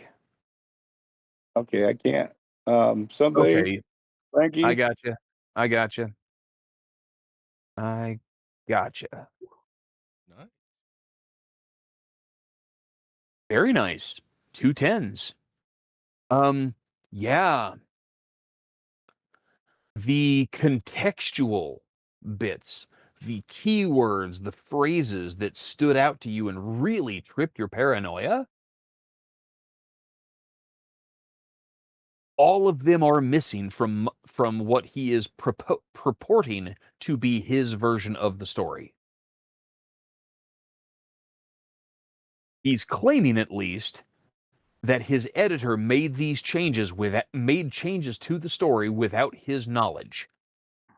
And the version that he has just sent you, he claims is the original, does not have any of these references that had your paranoia so stoked up. Oh wow. Uh, is there any way that I can figure out whether he's lying to me or not? Over the phone, not really. You lack the supernatural sensory acuity to really pull something like that off. Yeah. And with only 1 dot in empathy, you're just not a solid enough judge of character to do so reliably based simply on tone of voice. I mean, if he were standing in front of you, you might be able to give it a try, but nah, not over the phone. Um, but yeah, he seems very sincere and greatly relieved that you're not mad that the article went to press. There's nothing to be mad about. I'm a little suspicious, but nothing to be mad about. Suspicious? About what? Oh no, I'm saying that out of Oh, okay, character. you're saying that out of character. Okay, I'm sorry. Yeah. So yeah, he's like, "Oh, okay, well, that's fantastic." So I did talk to Liz today, and she says you guys are on track to reopen in 2 weeks. That's fantastic news. Um, Maybe you could come by, Mr. Stevenson. Yeah, when you guys reopen, absolutely. I'd love to be there. Are you going to do like a ribbon cutting event or anything? I believe that we're gonna have the Asphalt Saints there for the grand reopening. Wow. Well, that's terrific, man. Those guys are a really hot commodity right now. Yeah, I guess they've they're got up a and big coming. festival show coming up, don't they? Tribute for the guy that owned the club. Wow, I hadn't heard that. Yeah, yeah, it's all over social media for the rock scene.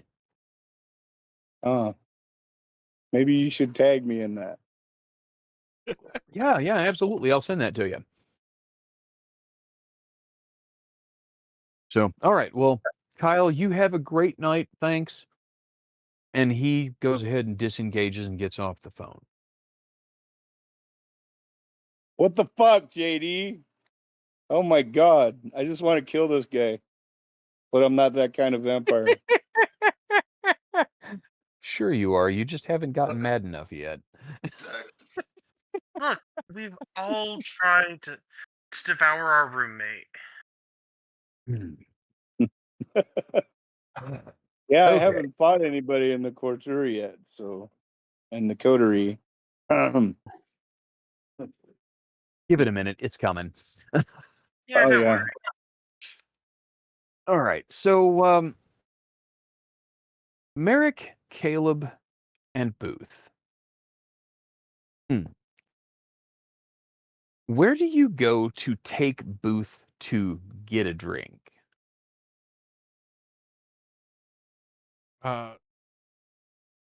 Probably downtown, right? We'd go to the where's busy. Probably Okay. near Elysium or the museum. The rack, as it were. Yeah. Okay. I mean, that's So his yeah, stomping you grounds. I'm guessing he's got hurt. you know, um,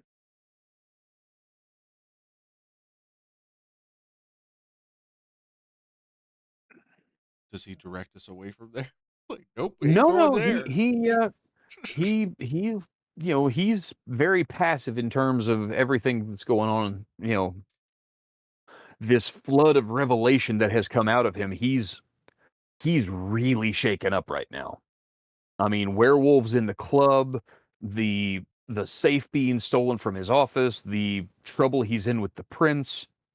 I He's tell really you what, shaken up. Booth, I've been thinking about it. What, as we've been driving, how big of a boon would you grant me if I'm the city's only werewolf slayer. I mean, what kind of boon would you grant me if I got you your journal?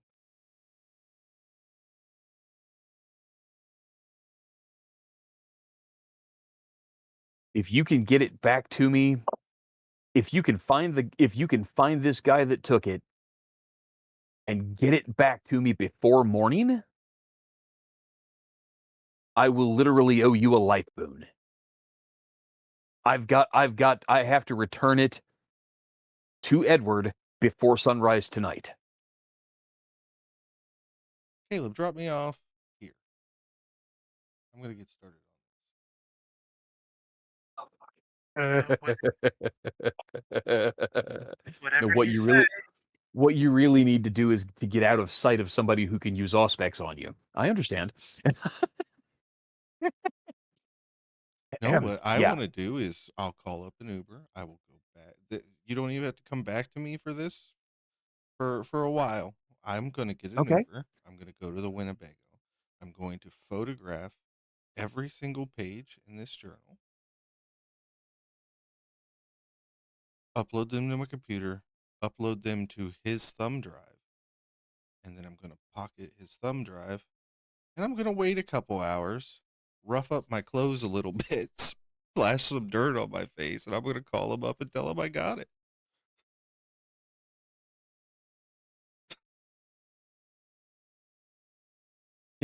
When the time comes to sell this, there will be a couple of roles called for. I But for the agree. moment, we're going to put a pin in you, and we're going to stick with Caleb.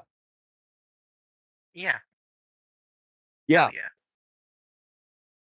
Booth just offered Merrick, who considers him a mortal enemy, a life boon in exchange for the return of this stolen property. Extremist boon. Yeah.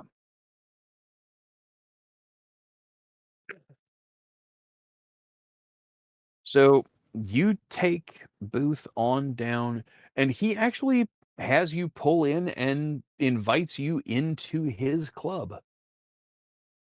The doors aren't open yet for the evening. Place will be opening up around 9 o'clock, and it's just now, maybe 8:15.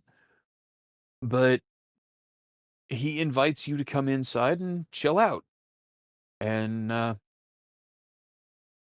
he actually summons a couple of members of the wait staff to the office, where he demonstrates a proficiency that you did not realize he had. The instant these two waitresses walk into his office, before he even looks up at them, really, they both almost compete with one another to try to get his attention on them. Oh, that's Make cute. make an intelligence plus occult roll real quick. Okay. Standard difficulty? Standard difficulty. Oof, only 3. You know it's okay. With 3 successes, watching their behavior, unless you very much miss your guess, he probably has both of these women under the effects of presence, more than likely entrancement, which is a more durable and longer lasting use of the power. Oh, I was so scared you were gonna say something else. And then he makes eye contact with one of them and says, "My friend says he thinks you're pretty. Why don't you keep him company for a little while?" And the blonde-haired, blue-eyed waitress, again, shockingly looks more than a little bit like your sire, comes over to you, says, "Oh, honey, you think I'm pretty?" Stunning. Yeah. You are able to feed from this woman without any kind of resistance at all. She seems more than happy to be a vessel. I really And need while friend presence at some point. yeah, but he made eye contact and told her something specific, and then she repeated it when she came to you. That's dominate, buddy. At least 2 dots. You see, the way you described them, I thought we might be looking at a couple more dots. Ah, maybe, but nah. Out of clan. We'll see. We'll see what happens. But for the moment, you may add 3 blood points to your pool, getting you, if not exactly comfortable and happy, then at least out of frenzying danger. I think I was technically just out of frenzy danger. I You believe I were getting dropped to really 7. close. Yeah, you were getting really close. Yeah. Anyway, you feel a little better now.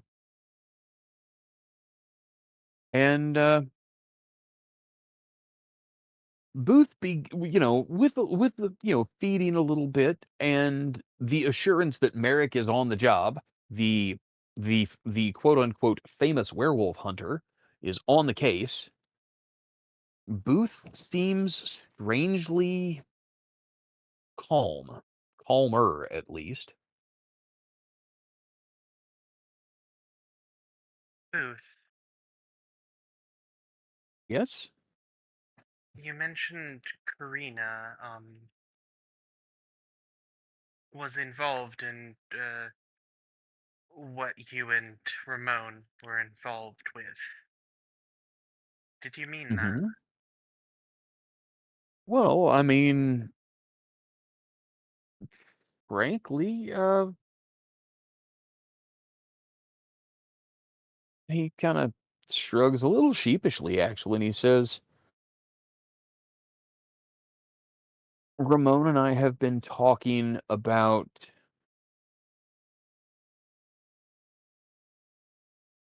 a need to make some changes in the way the city is administered for a good long while. And we realized, I guess, I guess technically Ramon realized that we were lacking some pull in the city.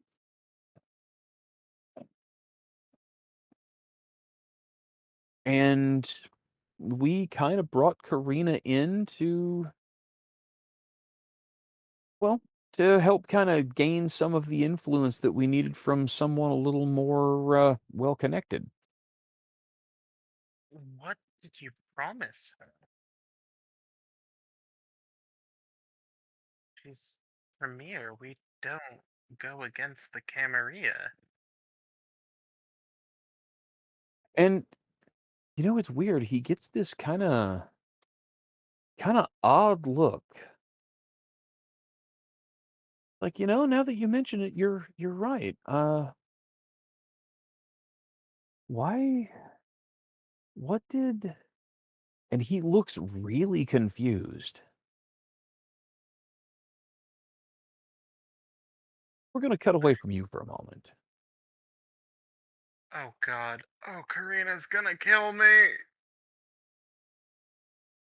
Merrick? again. Merrick, Yeah, I'm here. you call for an Uber and you wait and you wait.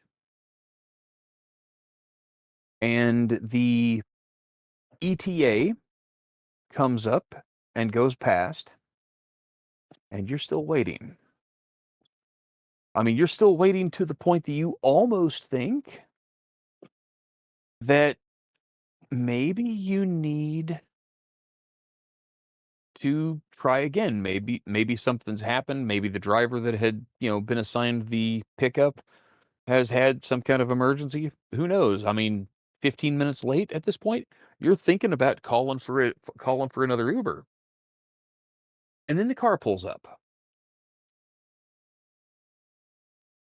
And the guy from the app is sitting in the driver's seat. And he says, "You Merrick?" Yeah, man. I was about to drop you and get another. What happened? "Hey man, I am super sorry. I had a drop off and I had to stop and use John. I'm really sorry, bro. But hey, no problem. I'll make it up to you. Uh, you know, where can I get you to?" Yeah, those old campgrounds just Yeah, yeah. Uh-huh. you could just You drop me talking off at about the front gate. you talking about the neighborhood up north, or you talking about the neighborhood down south? Because there's decent campgrounds both places. Which one am I at, JD? We never discussed it. It's all the same to me, man. You pick. All right, the north. Okay. Yeah, sure. Absolutely. So he gets you on the road and he says, "Hey, man, I've got another pickup that's up on this end of town. Would it be Man, all you were right already to?" late. Just keep going. Okay. All right. And he gets you out there,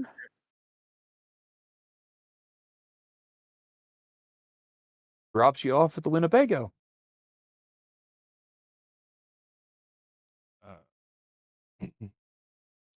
I'm gonna watch to make sure he drives away before I go in. Oh, yeah, 100%, man. He peels out, he takes off in a cloud of dust, and he is long gone. Okay. Walk up to the Winnebago. I open up the door and I go to where I saw Caleb stuff the book. Is it Okay. there? Yep, sure enough. I thought that's what this late thing was. Somebody was trying to stall to search my Winnebago. Yeah. And like I said, I want to take Okay. pictures of all the pages. All right. So we'll let you get back to your plotting and scheming, and we will cut back over to Ron, Kyle, and Noriko. The three of you have rendezvoused at this. Well, it's basically it's the parking structure that serves the area downtown, um, right there around the Brown Palace Hotel, where the prince conducts his, holds his court for the city. Uh, and you are meeting there, the three of you, about an hour before the time that you told Hank to meet you there. Okay. So Sorry. the three of you have an opportunity to, kind of hash things over a little bit, work things out. Noriko, can you go ahead? Here, hang on one second. Let me look at something right quick. Ba, ba, ba, ba, bum.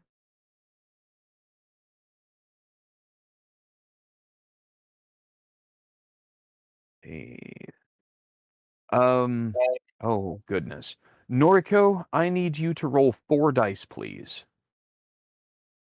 Did you read your DMs at all? I did. Okay, so this is not for that then. Uh, Okay. oh, okay, there is an additional there. Go ahead and you may spend 2 on that, And then and then that is is going to make it 6 dice, not 7. what about? All right, hold on. Yes, type something.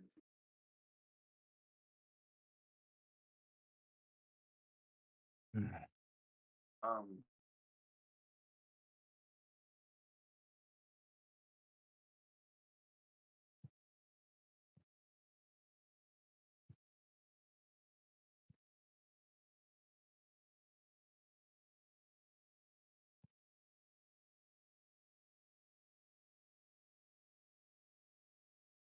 Hello?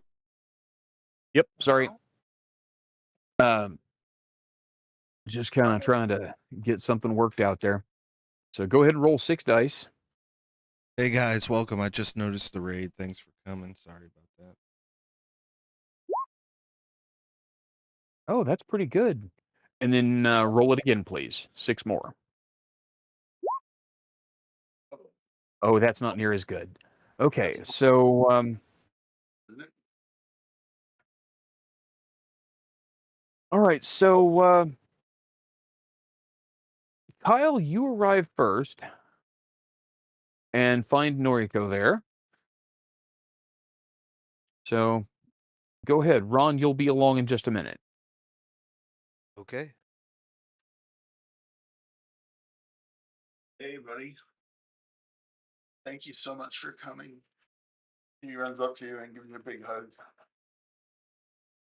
The others weren't so responsive. They must have something important going on. No, I've got nothing important going on. So what's the deal? Why do you need backup? Well, the ammunition that I picked up. I'm here to pick up the second installment of that for us that I ordered. But when I left the first meet, there were some police officers still coming in, so to speak, present um, before the other gentleman left. So I'm just a little bit more cautious than I would normally be.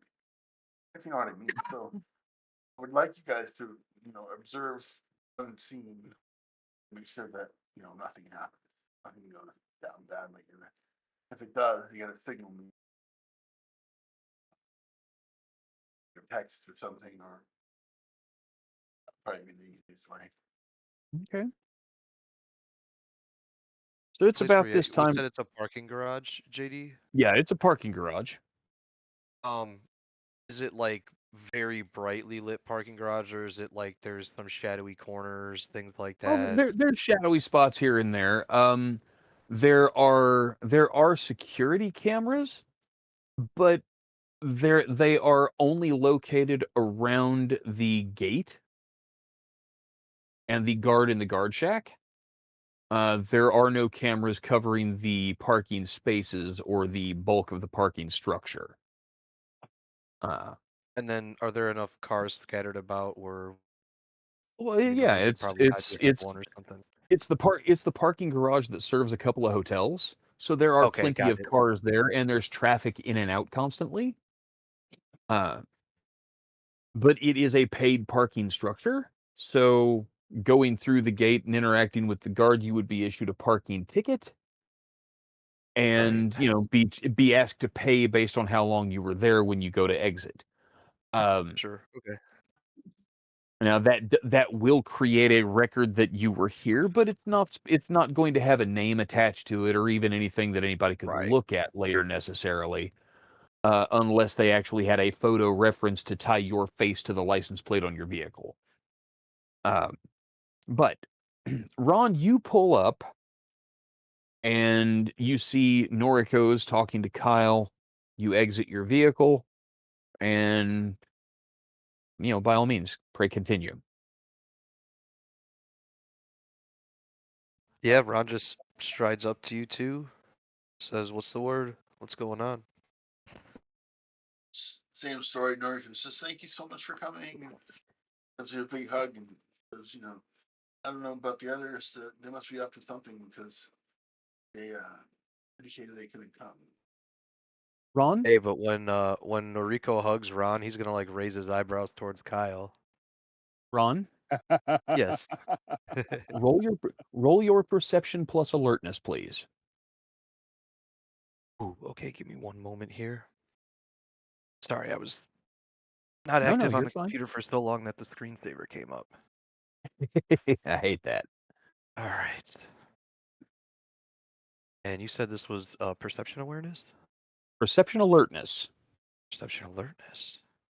Yep, yep. Okay, so that is 3 and 3.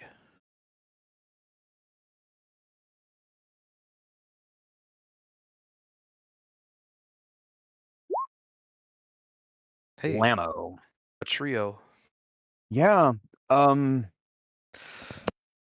Ron, when Noriko gives you a hug, you well, you feel her hand slide over like the pocket of your jacket. Like It the inner feels kind pocket? of well, no, like the pocket on the outside. It feels kind of funny, like almost a tugging sensation. He's robbing you, dude. She might be, but he's not going to react Ah, to it immediately. okay. So, but yeah, so she explains to you what's going on, meeting the guy about the ammo, blah, blah, blah. Just got a funny feeling after the whole werewolf thing, need some backup in case something funny's going on, yada, yada. And the two of you, uh, Kyle and Ron, kind of disperse away into the parking structure where you can find a place to conceal yourselves, where you can see Noriko where she is supposed to be to meet mysterious Hank.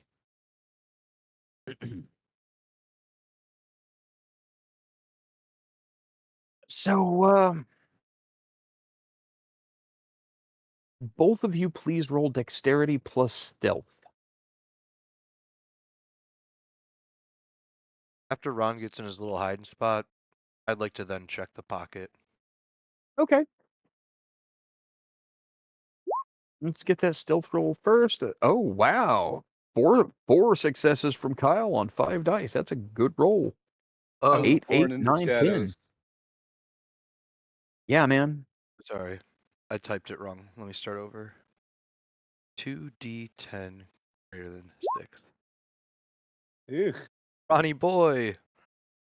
Okay. My Ronnie God. boy.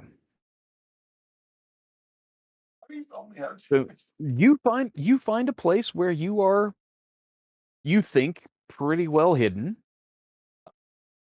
Right next to And the freaking service elevator. Just smoking. no, it's not that bad. You've got a success. I mean, you're out of direct sight of anybody that's not looking too hard. You just may not be hidden as well as you think you are. But no matter, you do have a success. Um, and you go and you put your hand in the pocket that Noriko's hand went over. And you find something in your pocket that you did not put there. Will? familiar with what an air tag looks like. Yeah, Yeah, it's a little air yeah, tag. yeah, it's an air Yeah, tag. that's a defensive countermeasure. I just want to make sure that I know where you guys are. If you get kidnapped or something. So, yeah, Ron's Ron? gonna take it out, consider it, and he's gonna think about the time he spent with Noriko and whether or not he thinks he trusts her. And he says, you know what? That's a I trust her enough to just. He tosses it back in his pocket. Doesn't think about it again. okay. Okay. So you with that action, you are telling the world, or at least you are telling Noriko that you trust her with your life. That's a big step. And you are going through this moment of consideration. You're looking it over, and you are out of Noriko's line of sight. She can't see you right now. You are looking this thing over. You kind of give a thoughtful nod and tuck it back in your pocket, and you go back to watching and waiting, and you hear a voice immediately behind you and to your left. Huh, Back and to the left.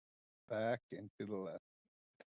that is a very nice and very new looking AirPod. I wonder where it came from. Ron's gonna just raise his head up but not turn it. Just stiffen his shoulders, let it be known he's okay. He's gonna react to this. And he's gonna say, "That's a nice new voice behind me. I wonder where that came from." You've heard the voice Smooth. before, but I only can once. imagine he did. Yeah, yeah, yeah. It's not who you think it is. Because I'm pretty sure right now, you, Nick, think that it's probably the tiny terror from the rooftop. It's not. That was my first thought. No. It is instead Constantine, the city's missing Nosferatu elder. Ho, ho, Standing ho, ho. behind you in all of his Nosferatu glory. His his face is not disguised in any way. He is wearing a trench coat with the collar turned up and a fedora with the brim pulled down low. He Good stole my evening, look. Detective Green. I know, right? But he wears it so much better than you do, Merrick. Constantine, you know I'm on an assignment right now. Why have you interrupted me? Oh, don't worry. I'm not here to interrupt anything. I And I'm just just gonna make it clear Ron is continuing to look at Noriko. He doesn't want to break line of sight to her. yeah, You're not sure absolutely. if this is like the point of Constantine coming here is to break his gaze from her, so he's trying to focus on that. That's absolutely valid. Um, I just happened to be on my way somewhere and passing through a convenient parking structure, and saw three familiar kindred getting together, and then two of them go scurrying off to the shadows. Is everything quite all right? You aren't up to anything scandalous, are you? You wouldn't have been on your way to see the prince by any means, would you, Constantine? Or Actually, I were was just on you? my way. I was just on my way from having met with the prince, in fact. Hmm. And he leans in and he leers kind of conspiratorially, and he says, "It seems that there are forces afoot within our fair city. The prince is displeased." As are many, Constantine. As are many. You know we've disturbed some werewolves recently. I've heard that. Uh, by any chance, have you heard from Max or Shelley? I think you know the answer to that already, Constantine. But Well, to be truthful, I have not. And before you ask, I'm not aware of any of the other my peer kindred that have either.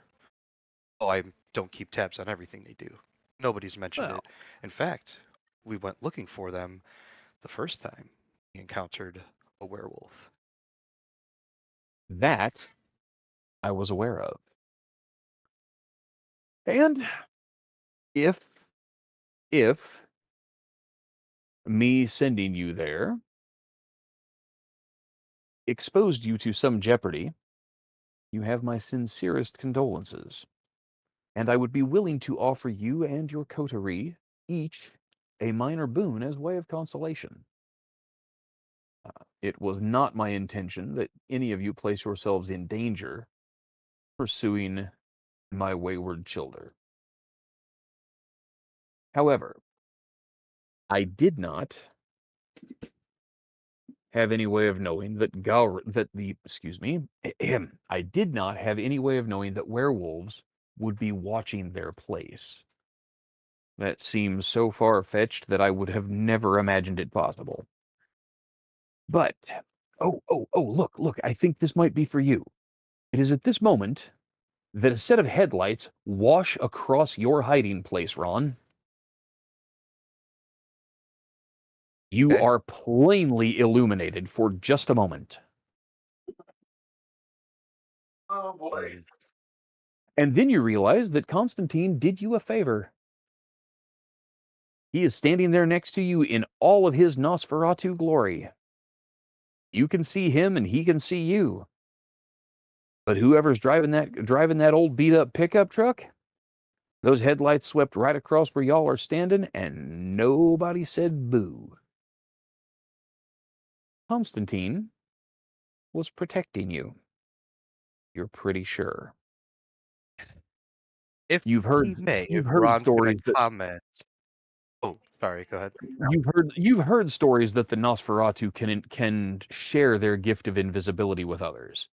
And you're pretty sure, based on the fact that he's standing here out in the open like this, and there wasn't like some kind of screech of tires or Right. exclamation of horror, that Hmm. nobody saw either of you. And Ron to that is going to comment to Constantine. You know, that useful ability you have there never gets old in my eyes.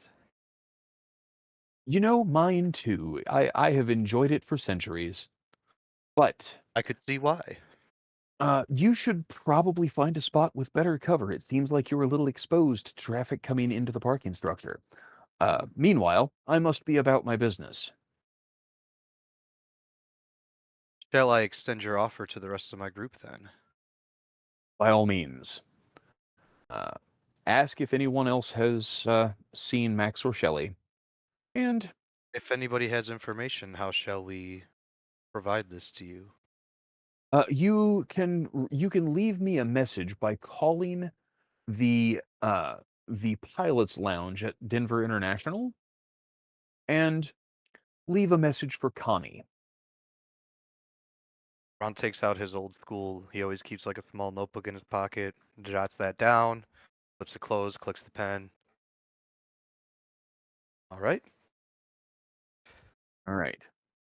So, that moment of distraction being past, you turn your attention back to where Noriko is standing. Or at least, where she was. Oh boy. Kyle? Kyle, Yeah. please make a perception plus alertness roll.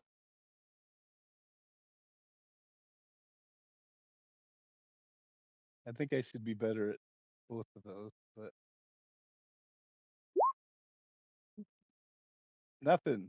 That's a botch. Oh, that's a botch. I, So, you had 4 successes on your stealth roll. You found a really great place to hide. Yeah, I did. You concealed yourself between a wall of the parking structure and a 1967 Chevy Bel Air. Oh my god. It's a fucking badass Be- car. Dream Woman Beautifully just walked in, dude. beautifully restored, magnificent, pristine paint, chrome, white wall tires, and you've allowed yourself to be distracted. Coincidentally, Ron was holding a conversation and then taking out a notepad and writing some stuff down. Ron was distracted as well. Let's go back to Noriko. Hey, Will. Bye, Will. Bye, Noriko. I do have prospects. You do have Auspex. That's good. It will avail you very little in this situation. Um, although I do have a question for you. You went ahead and picked up the aura perception, did you not? Yes, I did. Ah, good, good. Glad to hear it.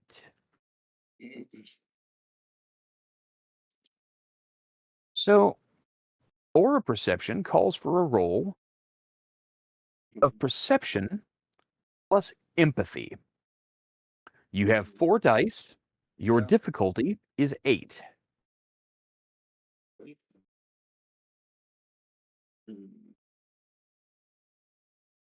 No successes. And that is a I'd like to simple buy failure. I'd like to buy one Sir? with the I'd like to buy one with the willpower. Ah, not a bad call. With 1 success. Hello? Who did we lose? I'm here. No one? Oh, weird. All right. With 1 success from spending a willpower point, your gaze lands on Hank as he climbs out of his dilapidated old pickup truck.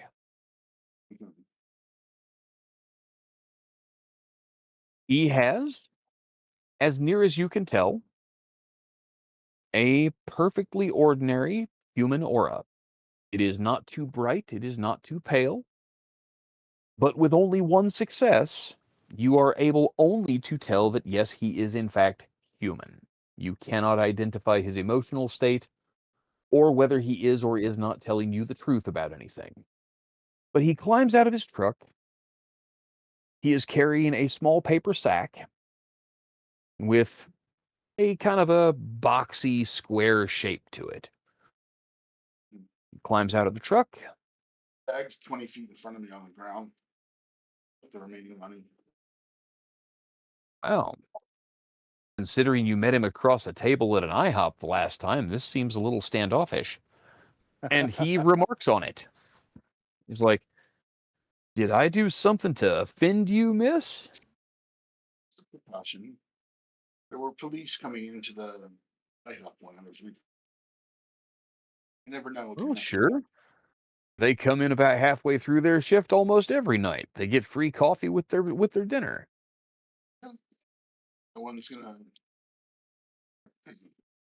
call me out for being too cautious, I guess. But the money's right there. Right. So, big bag sitting on the ground between us.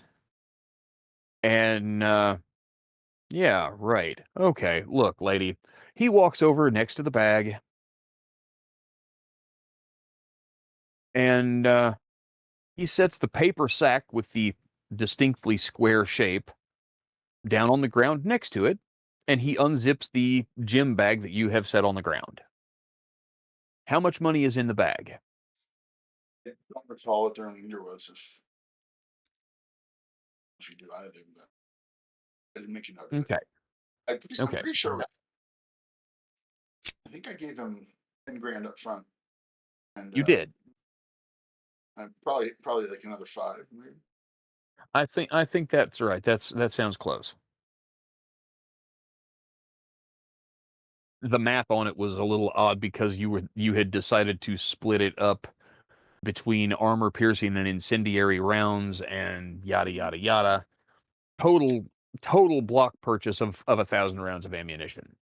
Right. Some of which is kind of marginally legal in some respects, and some of it is, well, a little more complicated for ordinary people to get a hold of. But he takes a look in the bag. He actually removes the 2 wads of bills, because 5 grand is nothing when it's actually rubber banded up. He takes it out of the bag and puts it directly in his coat and leaves your gym bag on the ground.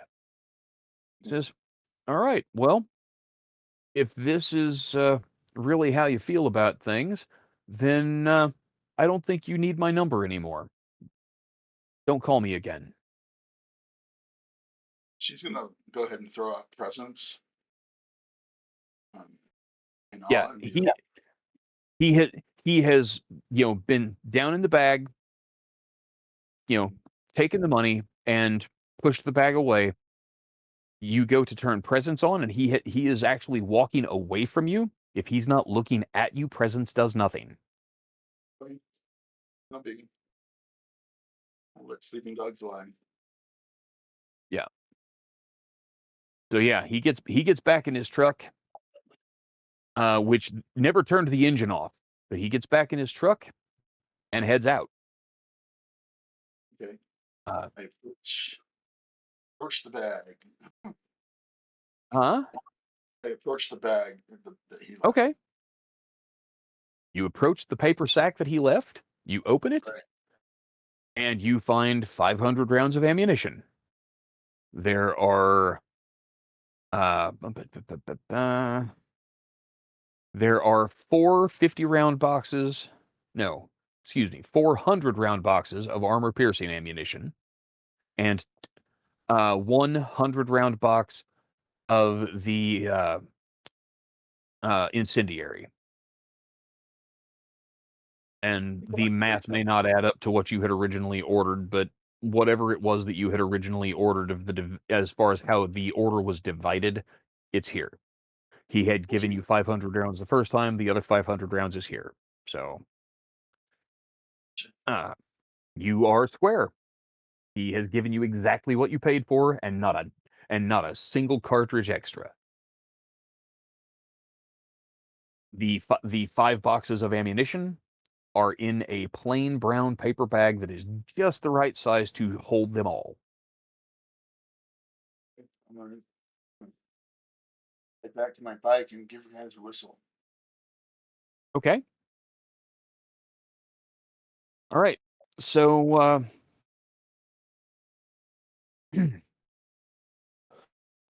Detective Green, Mr. Jensen, the 2 of you look up from the things that had distracted you and realize that Noriko is back at her bike,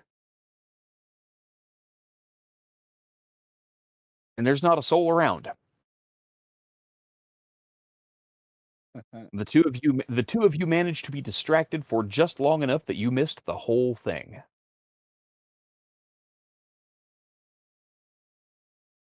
Cool, Huh. man. Well, so Yes, start the heading good over news. to the car. And glance at Noriko on the way. Yeah. I guess the good news is nothing bad seems to have happened. I want to try the handle to the car. Oh, on the Bel Air? Yes. Oh. Yes, you chaotic fucker, I approve. Oh. Don't owe me, motherfucker. Come on. It's the Oh no, 67. I They didn't mean, put alarms in 67s. No. well, certainly not new from the factory anyway, but somebody spent a whole lot of money restoring this car. Do you really think they didn't do something like that now? You never know. You never know.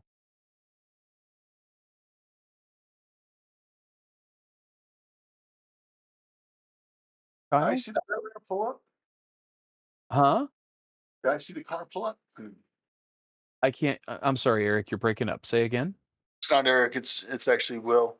I'm asking if I saw the vehicle that he's touching. No, Drive by. actually, you did. You had not. Okay. Um, Out of right side or but you're probably about to. Um, so Kyle,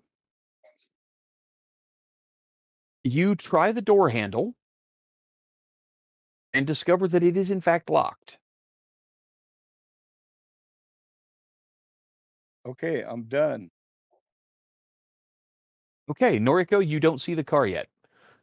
You go walking towards Noriko and leave the car alone behind you. I trace You are my fingers along its elegant frickin' yeah, line. it's gorgeous. This is what cars used to look like, and this is what we have now. Oh, how the mighty have fallen. Detroit shall never be forgiven. These are the thoughts in the mind of Kyle Jensen as he walks away from this treasure of the American automotive industry. The three of you come back together where Noriko is straddling her motorcycle. Hey, thanks for keeping a Cool. lookout. Appreciate it. Anytime. You guys could both ask for a minor boon in exchange for your services. We could, but I don't do that. At least not to your friends, right? Not looking for reason unless it's something really offered as a generosity. All right. Um, so I would like the three of you to hang out here for just a second. Cool. We are going to cut back across to Booth and Caleb. The two of you have had, well, honestly, Caleb, this is the first time you've actually had an opportunity to talk to Caleb when no one could hear you. Are you going to take advantage of this opportunity?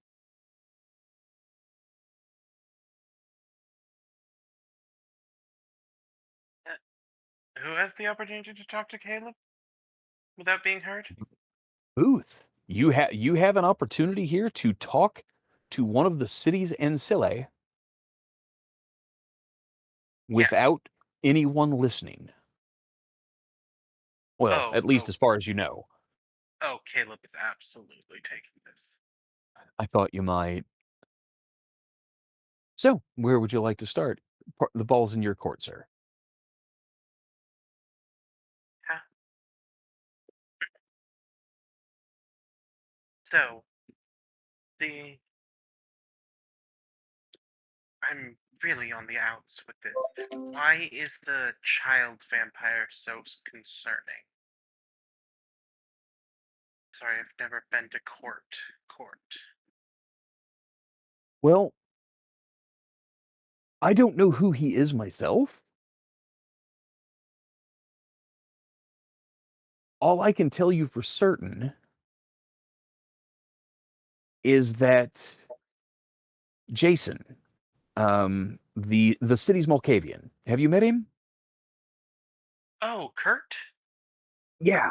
Yeah, he thinks he's Kurt Cobain. It's kind of weird, but you know, he's a decent musician. But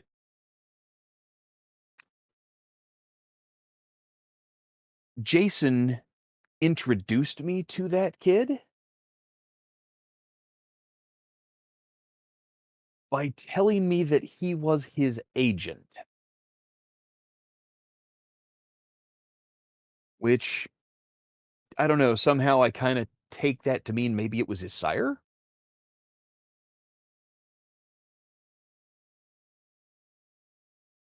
So the All I kid's know for Canadian. sure, all I know for sure is that after talking to Duke about it, I didn't, I didn't drop any real hints about it, but I talked to Duke, and Duke says that Jason's the only Malkavian in the city. So the prince doesn't know this kid exists. Right. He's got powerful obfuscate. I only barely spotted him in your club, and he disappeared the second I spotted him. Oh, oh, that's not good. Um, that is really not good. It's worse than you know. Well, I hadn't seen him in the club.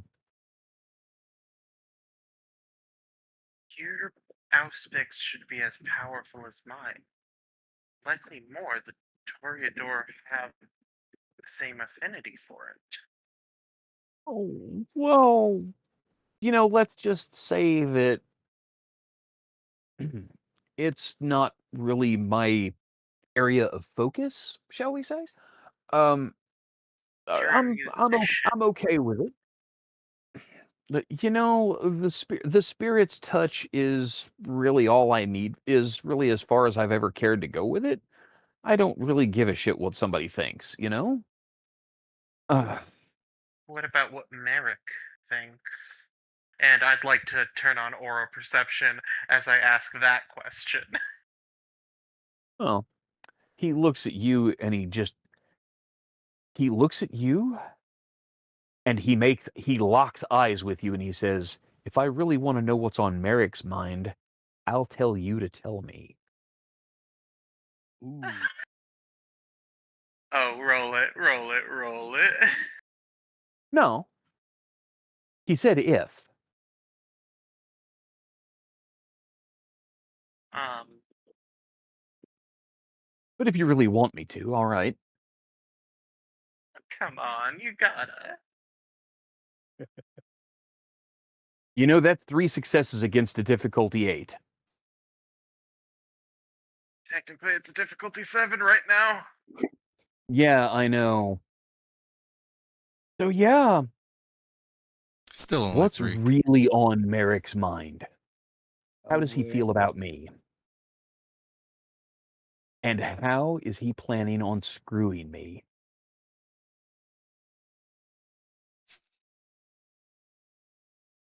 Okay, what's 3 successes on? This is suggestion, right? This is suggestion, and essentially the suggestion here, he's asking you 3 questions and you will answer them truthfully. I want to know what's on Merrick's mind. Question 1, question 2, question 3. Yep. Okay. So hey, guess what? I bet this is where he figures out that it wasn't the werewolf that stole the safe. What do you think? I think it probably is.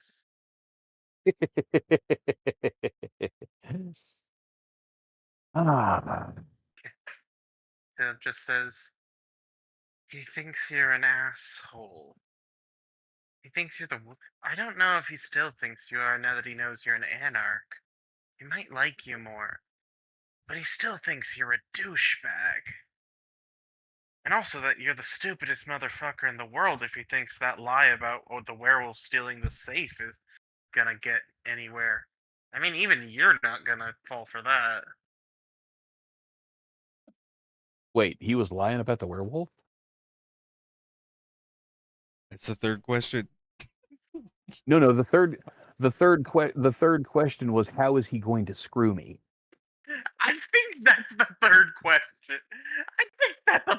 good answer to the third question. How's Yeah, he gonna it really is a solid answer. So yeah, you've answered his questions, and he looks at you, and for just a second, he's kind of dumbfounded. Wait, he was lying about the werewolf?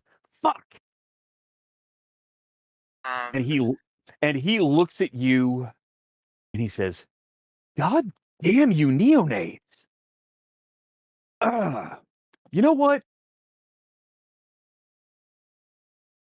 And he looks at you, and he raises his hand like he's about to say something. His mouth is open. He's got one hand, his left hand is kind of up in the air in front of him. His elbow's bent at like a 90-degree angle. He's got he's got his index finger extended like he's kind of halfway pointing at you. And you watch as his eyes just kind of glaze over, and he freezes in that position. uh, And from behind you, you hear kind of a, well, almost a childlike giggle.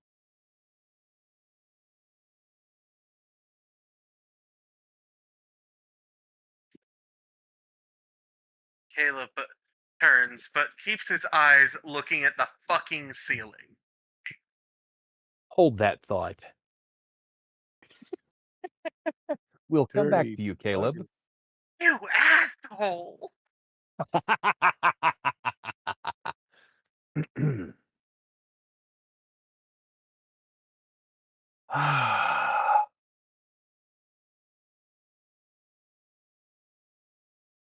So, Merrick, it's been, gosh, 3 hours or so.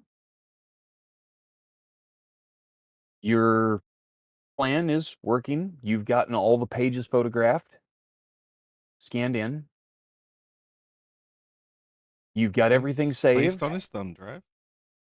Yep, you've got everything saved. You've cut up your vest and rolled around in the dirt a little bit. You look like you've been dragged behind a pickup truck. Are you ready to head back to the club to meet Caleb and Booth? Absolutely. Fantastic. I'm gonna ask for drive rolls because I'm going to attempt to take the bike Noriko gave. Man, that's great. Do you have Dot and Drive yet? 1 dot. Hey, I've had fantastic. since Okay. creation. So 1 dot in Drive allows you to drive a standard passenger car with an automatic transmission without having to make a roll. Anything more complicated than that, a manual transmission, a motorcycle, a large vehicle like a moving van or a semi-truck would require a roll. So, since you only have the 1 dot, let's go ahead and get that dexterity plus drive roll, please. Difficulty still only a 6. It's dry weather, the traffic's 3 not heavy. successes. 3 successes. Man, you get loaded up onto the bike, fire it up, and you head across town. It is nice, it is stately. You could feel the wind in your hair. Ah, man, this is positively liberating. You absolutely love this. Born to be wild, man. I was On the just bike, Absolutely. about to Noriko? start singing that, Eric. Not even kidding. Did You y'all pull up invite in. me? Oh, this is where Caleb and Merrick have been headed all night. Is back to this meeting. So the two Yeah. of them have been doing this while you guys were doing your meeting with Hank. Well, I'm asking after that. I'm sorry. Am I Yeah, getting confused? we're not done yet. Just bear with us a minute.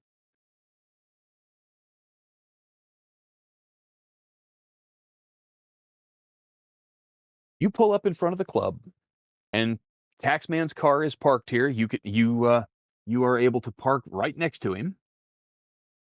You walk up to the door. The doorman sees you coming and says, "Ah, Mr. Jasper, welcome back, sir." He holds the velvet rope aside and holds up a hand to stop the rest of the line from pushing past him, and he ushers you into the club. Appreciate it. Thanks. Where's the boss man here? Yeah.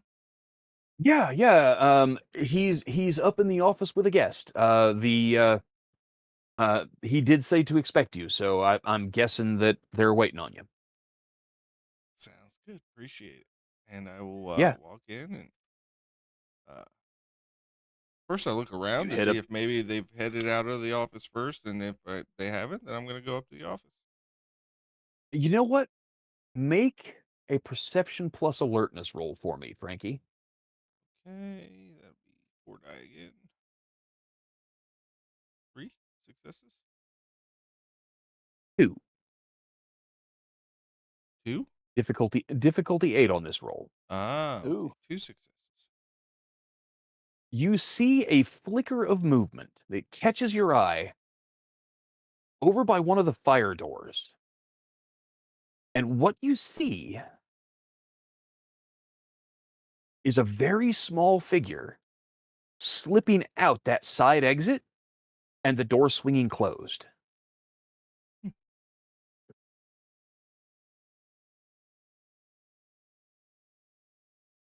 Well, either you know You what? make your way I'll digest that later. Yep. you make your way on up to the office. You don't know what's going on. I mean, you've got the weird feeling that something weird has gone on. But you go on up to the office, tap on the door, and you hear from inside, "Come on in." I step in and I like have a little limp. That's fantastic. I You know what?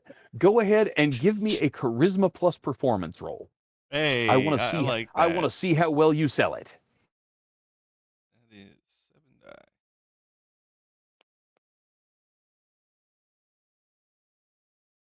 5 successes. 5 successes. Command Fuck yeah. performance, bro. Fuck Brilliant. yeah.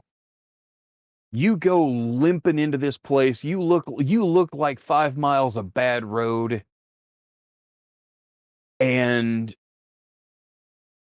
for just a second, when you walk in the door, you are kind of surprised. Booth stands up when you step in.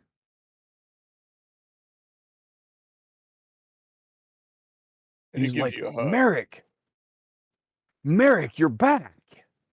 Oh my gosh, are you okay? Your gaze flits over to Caleb. Yeah, I was about to say. Caleb is sitting on the couch across from the desk.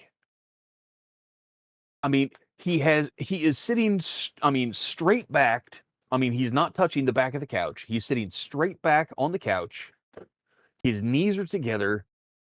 His hands are clasped together in his lap. Caleb looks petrified.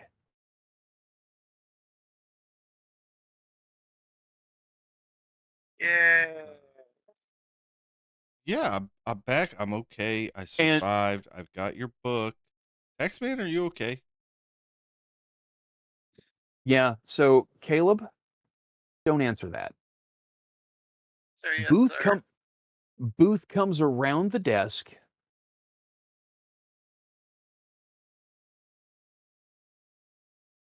You got the book? He grabs you by the shoulders and he says, "You've got the book." Not on my person. I'm not moving around with that kind of heat, but yeah, I've got the book. It's not on me. Thank God. Where is it? I need it. Yeah, I just I need you to promise me that boon. Give it to me. I'll give you the book. I swear on my life,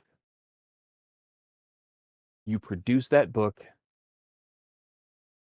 and I owe you my life. Awesome. And I reach into my vest pocket and I pull out the book. And he looks at it and you hand him the journal. Few And pages got ripped in the scuffle. he looks at you though and he says, "Where's the other book?" Oh, you just Did said you one bring book. did you bring both? Or You just you said just the said one? Actually, no, I think Okay. I would have because that makes it obvious. Because like you told me that one was the code for the other, I would have photographed and brought them both. Okay. So yeah, you've got them both.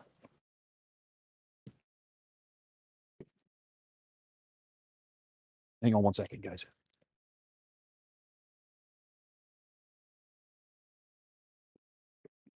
And you offer him the books, and he takes them, and he turns back to the desk, and he sets them down on the desk, and he starts flipping through them. And he just, I mean, he cradles his head in his hand, and he turns back and he looks at you and he says, "Oh, wow, Merrick, thank you so much."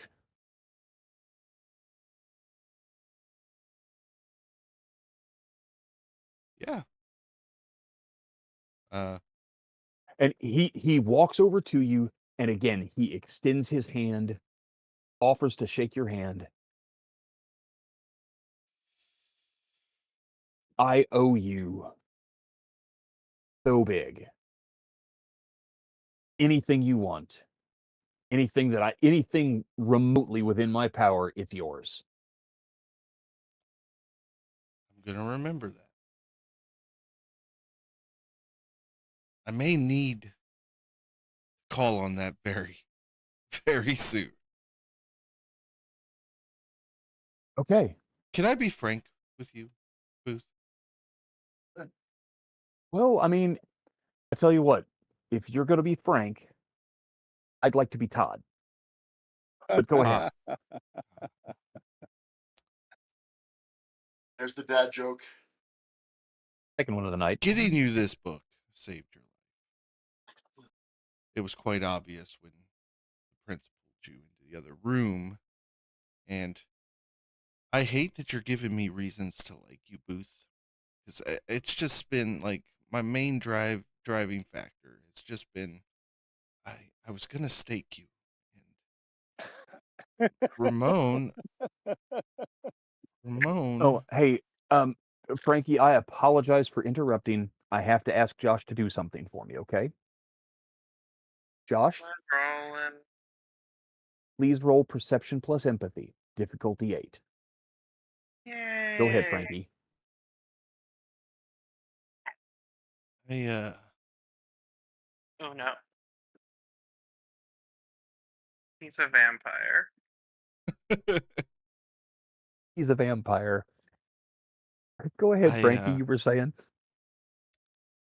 so regardless of where the book was or anything, I still gave it back to you, so the boon is fulfilled. But I plan on. Ooh, this is hard. You owe me your life, so I asked the prince for permission to diablerize Ramon, and He looks at you like you've lost your mind. I'm sorry, you what? oh yes, I didn't like Ramon either. In case you didn't know, but the prince didn't say no. But He didn't? oh no, He uh, he looks at you like he's lost his mind now, but what I just offered, completely dumbfounded. what I offered, I can't give him, and What I did you want your offer? help to sell that lie. Well, I offered to blood bond myself.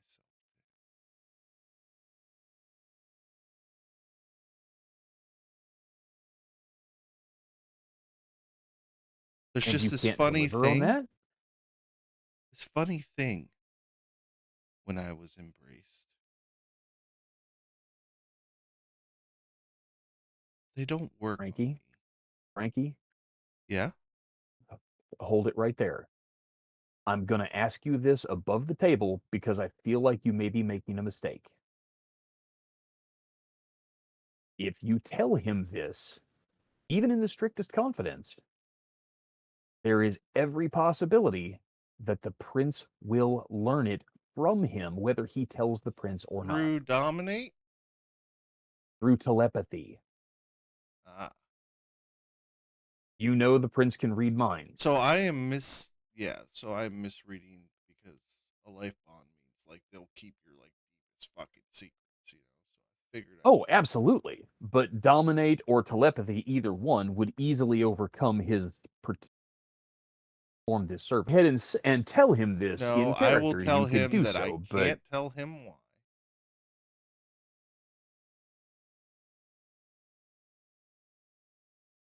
well, he shrugs and he says, "Well, obviously you're obviously you're already bloodbound to somebody else. That's the best protection against it. The shitty thing for me right now is I'm bloodbound to Ramon, and if you kill him, then I'm not." Oh. And in Well, that I moment of will revelation, Frankie, you feel like you've just been run over by a truck. Booth was bloodbound to Ramon? Yeah, none of it makes sense then. That means Ramon knows he was lying. Yeah, like from the get. Mm, That's not necessarily true. Sorry, I'll go back to sitting looking pretty on the Yeah, couch. yeah. Yeah, that remember that die pool that got used against you last week, Josh? How many successes did I get this time? Oh, it's not even about successes this time. It's just that the contingency that was left behind by that suggestion has been activated. Oh, good. It's okay. As soon as Merrick and Booth are done having their little heart to heart, you'll be able to talk and stuff again. But you won't remember anything about the little guy being here or about Booth dominating you. Yay!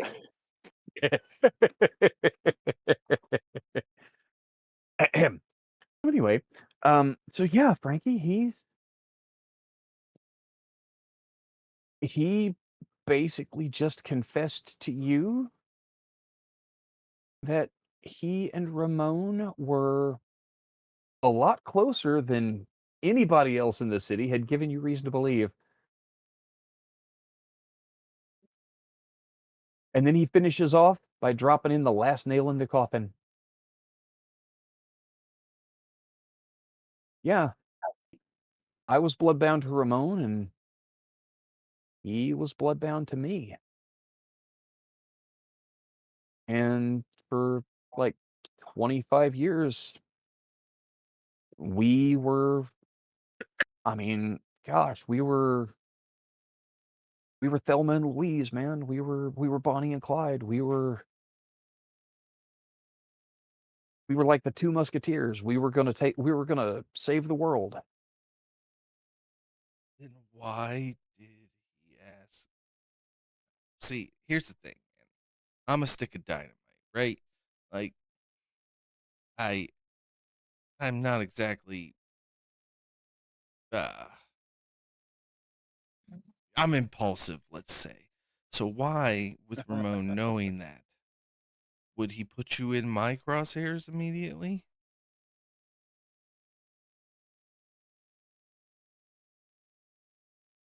And he looks at you with an absolutely guileless face, and he says, "Man, I really don't know. Up until your embrace, we had been uh, closer than brothers. We were in this together. And then whatever triggered it, Edward sent those guys to kill you, and they killed his ghoul instead. And he he ghouled the guys in your band, and he turned you. And the last thing I could do was to try to keep Edward from killing you by publicly claiming that you weren't the one that I had in mind to embrace. Because Oh, he knows that. if yeah, oh, I know he does. Yeah. Yeah, I know he does. And then he turns and he looks past you to Caleb on the couch and he says, "Caleb, you're awful quiet. Is everything okay?" "Caleb, everything's fine. You have watched, Booth has sworn to fulfill the oath of Prestation. He has sworn this life boon to Merrick. He has revealed secrets that, I mean, God, not only has he told you guys that, yes, he and Ramon have been the city's only anarchs, well, almost the city's only anarchs for a couple of decades, but that they were working together, they were bloodbound to each other, and this parade, this bombardment of truth coming from him. If I But also he might is, add, Mhm. Caleb for the first time just heard my plan about diablerizing Ramon. Yeah, I know, I caught that Yeah, too. Ahem. well, But Booth is laying all this heavy stuff out there, and then Merrick is Merrick is planning to diablerize his sire? What? Holy With the shit. prince's permission. uh, mhm. Which technically you also admitted that you haven't received yet, you've just asked for it. Oh, but I didn't get a It's a good no, which is pretty good. Which is pretty solid. Yeah, that's actually pretty good because honestly, if the answer were gonna be no, it's quite likely you would have been executed for asking the question in the first place. But neither here nor there at the moment. Caleb, as far as you can tell, you and Merrick have just gotten away with the best switch in the world. Yeah, we did so Booth good. bought it that the werewolf did it, and that Merrick is a big enough badass that he went off out into the woods, found the werewolf, and got the stuff back. We did so good. We did so good. Oh, Karina's gonna have kittens when she hears all this horse shit. Boy, isn't she though? All right, friends, neighbors.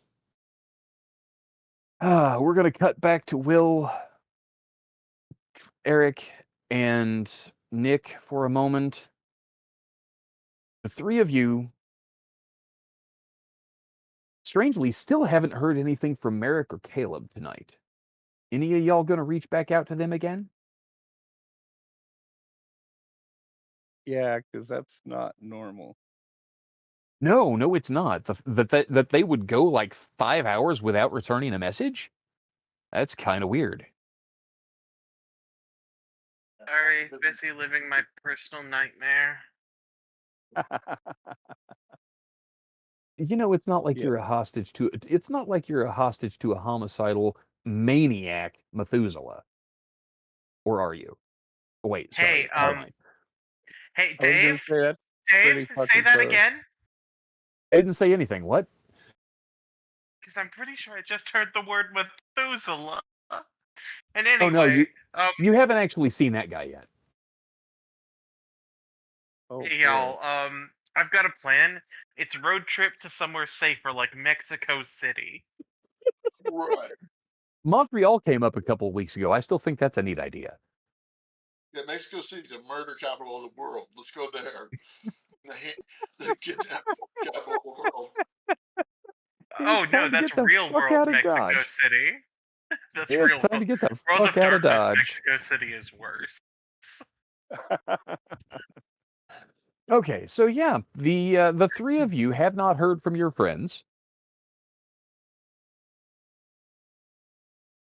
Um, we just got well. n- Detective Green has received confirmation that Noriko is trying to keep track of y'all's movements. But Yeah. he trusts Noriko, so it's okay. Yeah. Kyle did not receive confirmation that Noriko is trying to track anybody's movements. No. Nor did Lieutenant Green or Detective Green tell him. So he's got a And nope. he's got a tracer in his pocket. And he's And doesn't already even know thinking it. that the government's trying to hold him down and the man's trying to get him. And he's gonna be paranoid as fuck when he finds it. And he's gonna be panicking, wondering where the fuck it came from. Oh Because yeah. you were there Thanks, when the fucking werewolf said Noriko. he knows where you guys sleep. Yep. But you didn't think the Fucking werewolves werewolf worked for the did it. man. The werewolf You didn't is the think the man. werewolves worked for the man. The Anyway, werewolves are the man. so where are you guys gonna go to try to find Merrick and Caleb? Are you gonna go to the Red Note? Are you We're gonna gonna go to go the red. to I'm Booth's gonna go to one? the red note. Okay. You guys. Do you guys all go to the Red Note? Yep. Okay. You go to the I don't Red have a Note. problem with going the red note. Well, you get to the Red Note. All quiet. Place is still closed up. The remodel job's not done. It's almost there. The I thought it was open again. nope, not yet. Oh It is shit. supposed to reopen this. It is supposed to reopen this coming weekend, just in time for the big benefit concert to serve as Ramon's memorial. It's coming up. It's just around the corner, but place ain't open tonight. Hmm. So, From the other I direction. mean, knowing last night that you guys shenaniganed Booth's office. Heck, they haven't answered you. Maybe they're in trouble. Uh, I mean, Booth is the prince's grandchild. Maybe you should check the hotel where the prince holds court. Maybe you should go check Booth's office. Gosh, there are so many places they could be. There are so many places they could have been taken. Does anybody know where the prince's haven is? Maybe they've been taken there. Maybe they're in really serious danger. Yeah. The man got him. But you are outside the Red Note.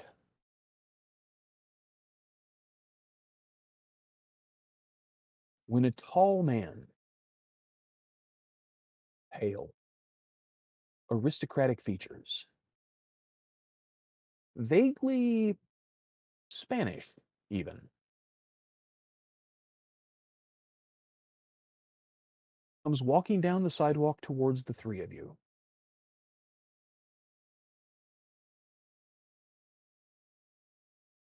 Noriko, you have aura perception. I do. If you'd like to use it, you may do so. This guy stands out enough in this part of town at this hour of the night that checking him out with Auspex would be the first thing that you would do. It makes sense that you would do so. Roll your perception plus empathy. Difficulty 8. Right. Mm, Hold on.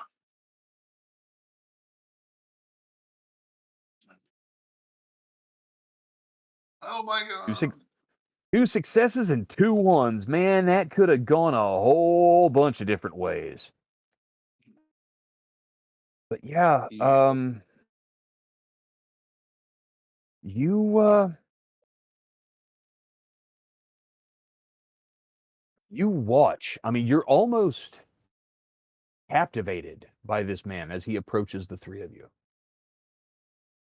He walks with a very, very elegant mahogany, dark mahogany walking stick. It has like a silver ball as the head of the walking stick. And it's obvious from his gait that the walking stick is an affectation rather than a cane that he has to have to get around. And with 2 successes, you can plainly see that from his aura that he is in fact a vampire. The colors of his aura are muted and pale. His emotional state currently is what you might describe as calm curiosity.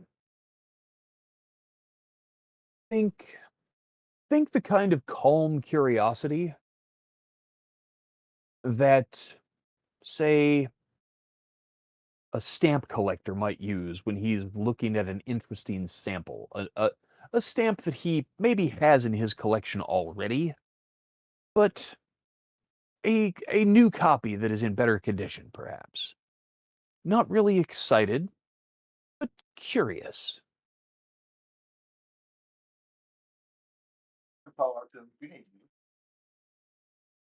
He walks he walks directly up to the three of you. And he says, he looks around first before he speaks. Verifies that there is no one else, just the four of you, within about 50 feet of where you're standing. There are people out on the sidewalk. There are people coming and going from the restaurants and bars in the area around the club. But there is no one else standing here or even passing through this space that is close enough to understand a quiet conversation. And he speaks to the three of you and he says, "Good evening, neonates. I am Don Alonso de Vargas. I felt like it was perhaps time that I should introduce myself to you all. You have stirred up quite a bit of controversy in my community. And that's where we're going to stop. Motherfucker. Wow. Because it's not that he's decided that now is the time to introduce himself to you. It's not that he's accused you of stirring up controversy. There are two things that stand out to all three of you.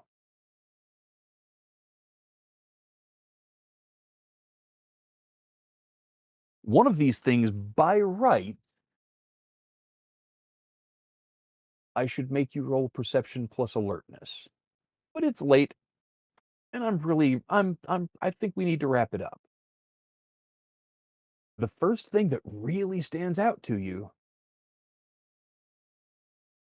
is that when he accused you of stirring up controversy, he didn't say in the community or in My our community. He said Right. my community. Mm-hmm. That is Very a interesting. terrifyingly specific statement to make, We Mm-hmm. heard of it before. especially since this is not the prince. Have we heard of him before? Yes, yes, you have. This is the city's Charter. of this is the city's other Ventru.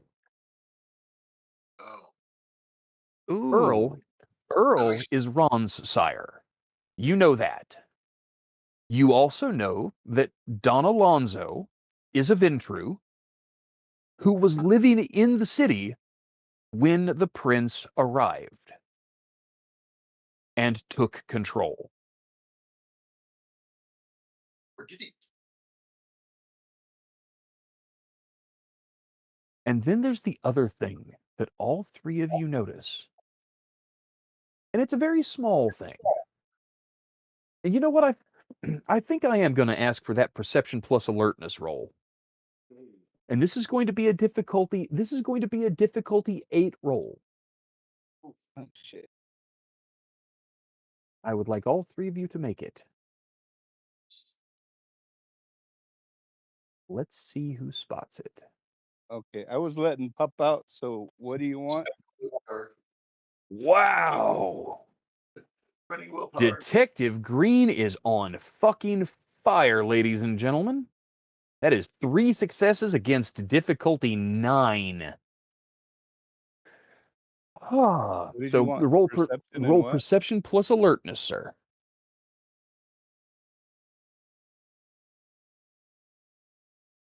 And Noriko, you botched. Spent some Haha. willpower. Oh Fuck my you, god. Dicky Doo. 3 successes for Kyle as well. Expect And the no, willpower. Noriko, I tell you, you've pulled the man. I rolled a failure or I rolled a botch, and I'm going to spend a willpower after the roll to buy it out of failure. But you're not I able think to do this. it. I think this time you're just going to miss this detail. But so you have to say before you roll. According to the rules as written, that is correct. I have been gracious enough to allow you guys to do it after on a couple of occasions, but for the Okay, sake of two drama, weeks. we're going to Makes let sense. you botch this roll. Okay. So Noriko, you can't put your finger on it. There is something about this guy. You don't know if it is his demeanor, his charisma, his gravitas, his dignity as he stands here before you that just bothers you. You don't know what it is, but you're kind of unnerved by this guy. Okay. Detective Green, Kyle, the two of you are watching this guy. You are watching him quite carefully. And you're young enough as Kindred that basically means you are watching, well, you're watching his face because that's where, most communication is centered. And both of you with 3 successes see something that you can't quite explain. For a second, it's like he blinks and you see something that doesn't make any sense to you. In that moment, he blinks and it's like his eyelids aren't the right color. His skin is kind of the Spaniard traditionally would have sort of olive skin. And as a kindred, his, skin tone is washed out and pale, compared to how his mortal complexion would have been. But the facial features are still there and it's recognizable. He is of, well, um, kind of Aquilonian kind of facial features, Mm-hmm. His skin is fair and quite pale. But when he blinks, his eyes turn, just for an instant, solid black. Ooh. And then, the blink is over, and his brown eyes are staring out from perfectly ordinary looking eyes. And for just that instant, you are left kind of confused and kind of thinking that maybe you saw something that, or you thought you saw something that wasn't really there, or something that was really weird. You can't explain it. It is, in fact, totally outside your experience, either of you. But it's still creepy as fuck. As fuck. Yeah. But yeah, Ron, you in particular, Don Alonzo is the eldest Ventrue of the city. By rights, you should have met this guy as soon as you returned. By rights, you should have met this guy before I possibly know, even right? before you were embraced. I was thinking that. And he's just walking up to you on the street tonight. Huh. And that's where we're going to stop tonight. Uh, Love you guys.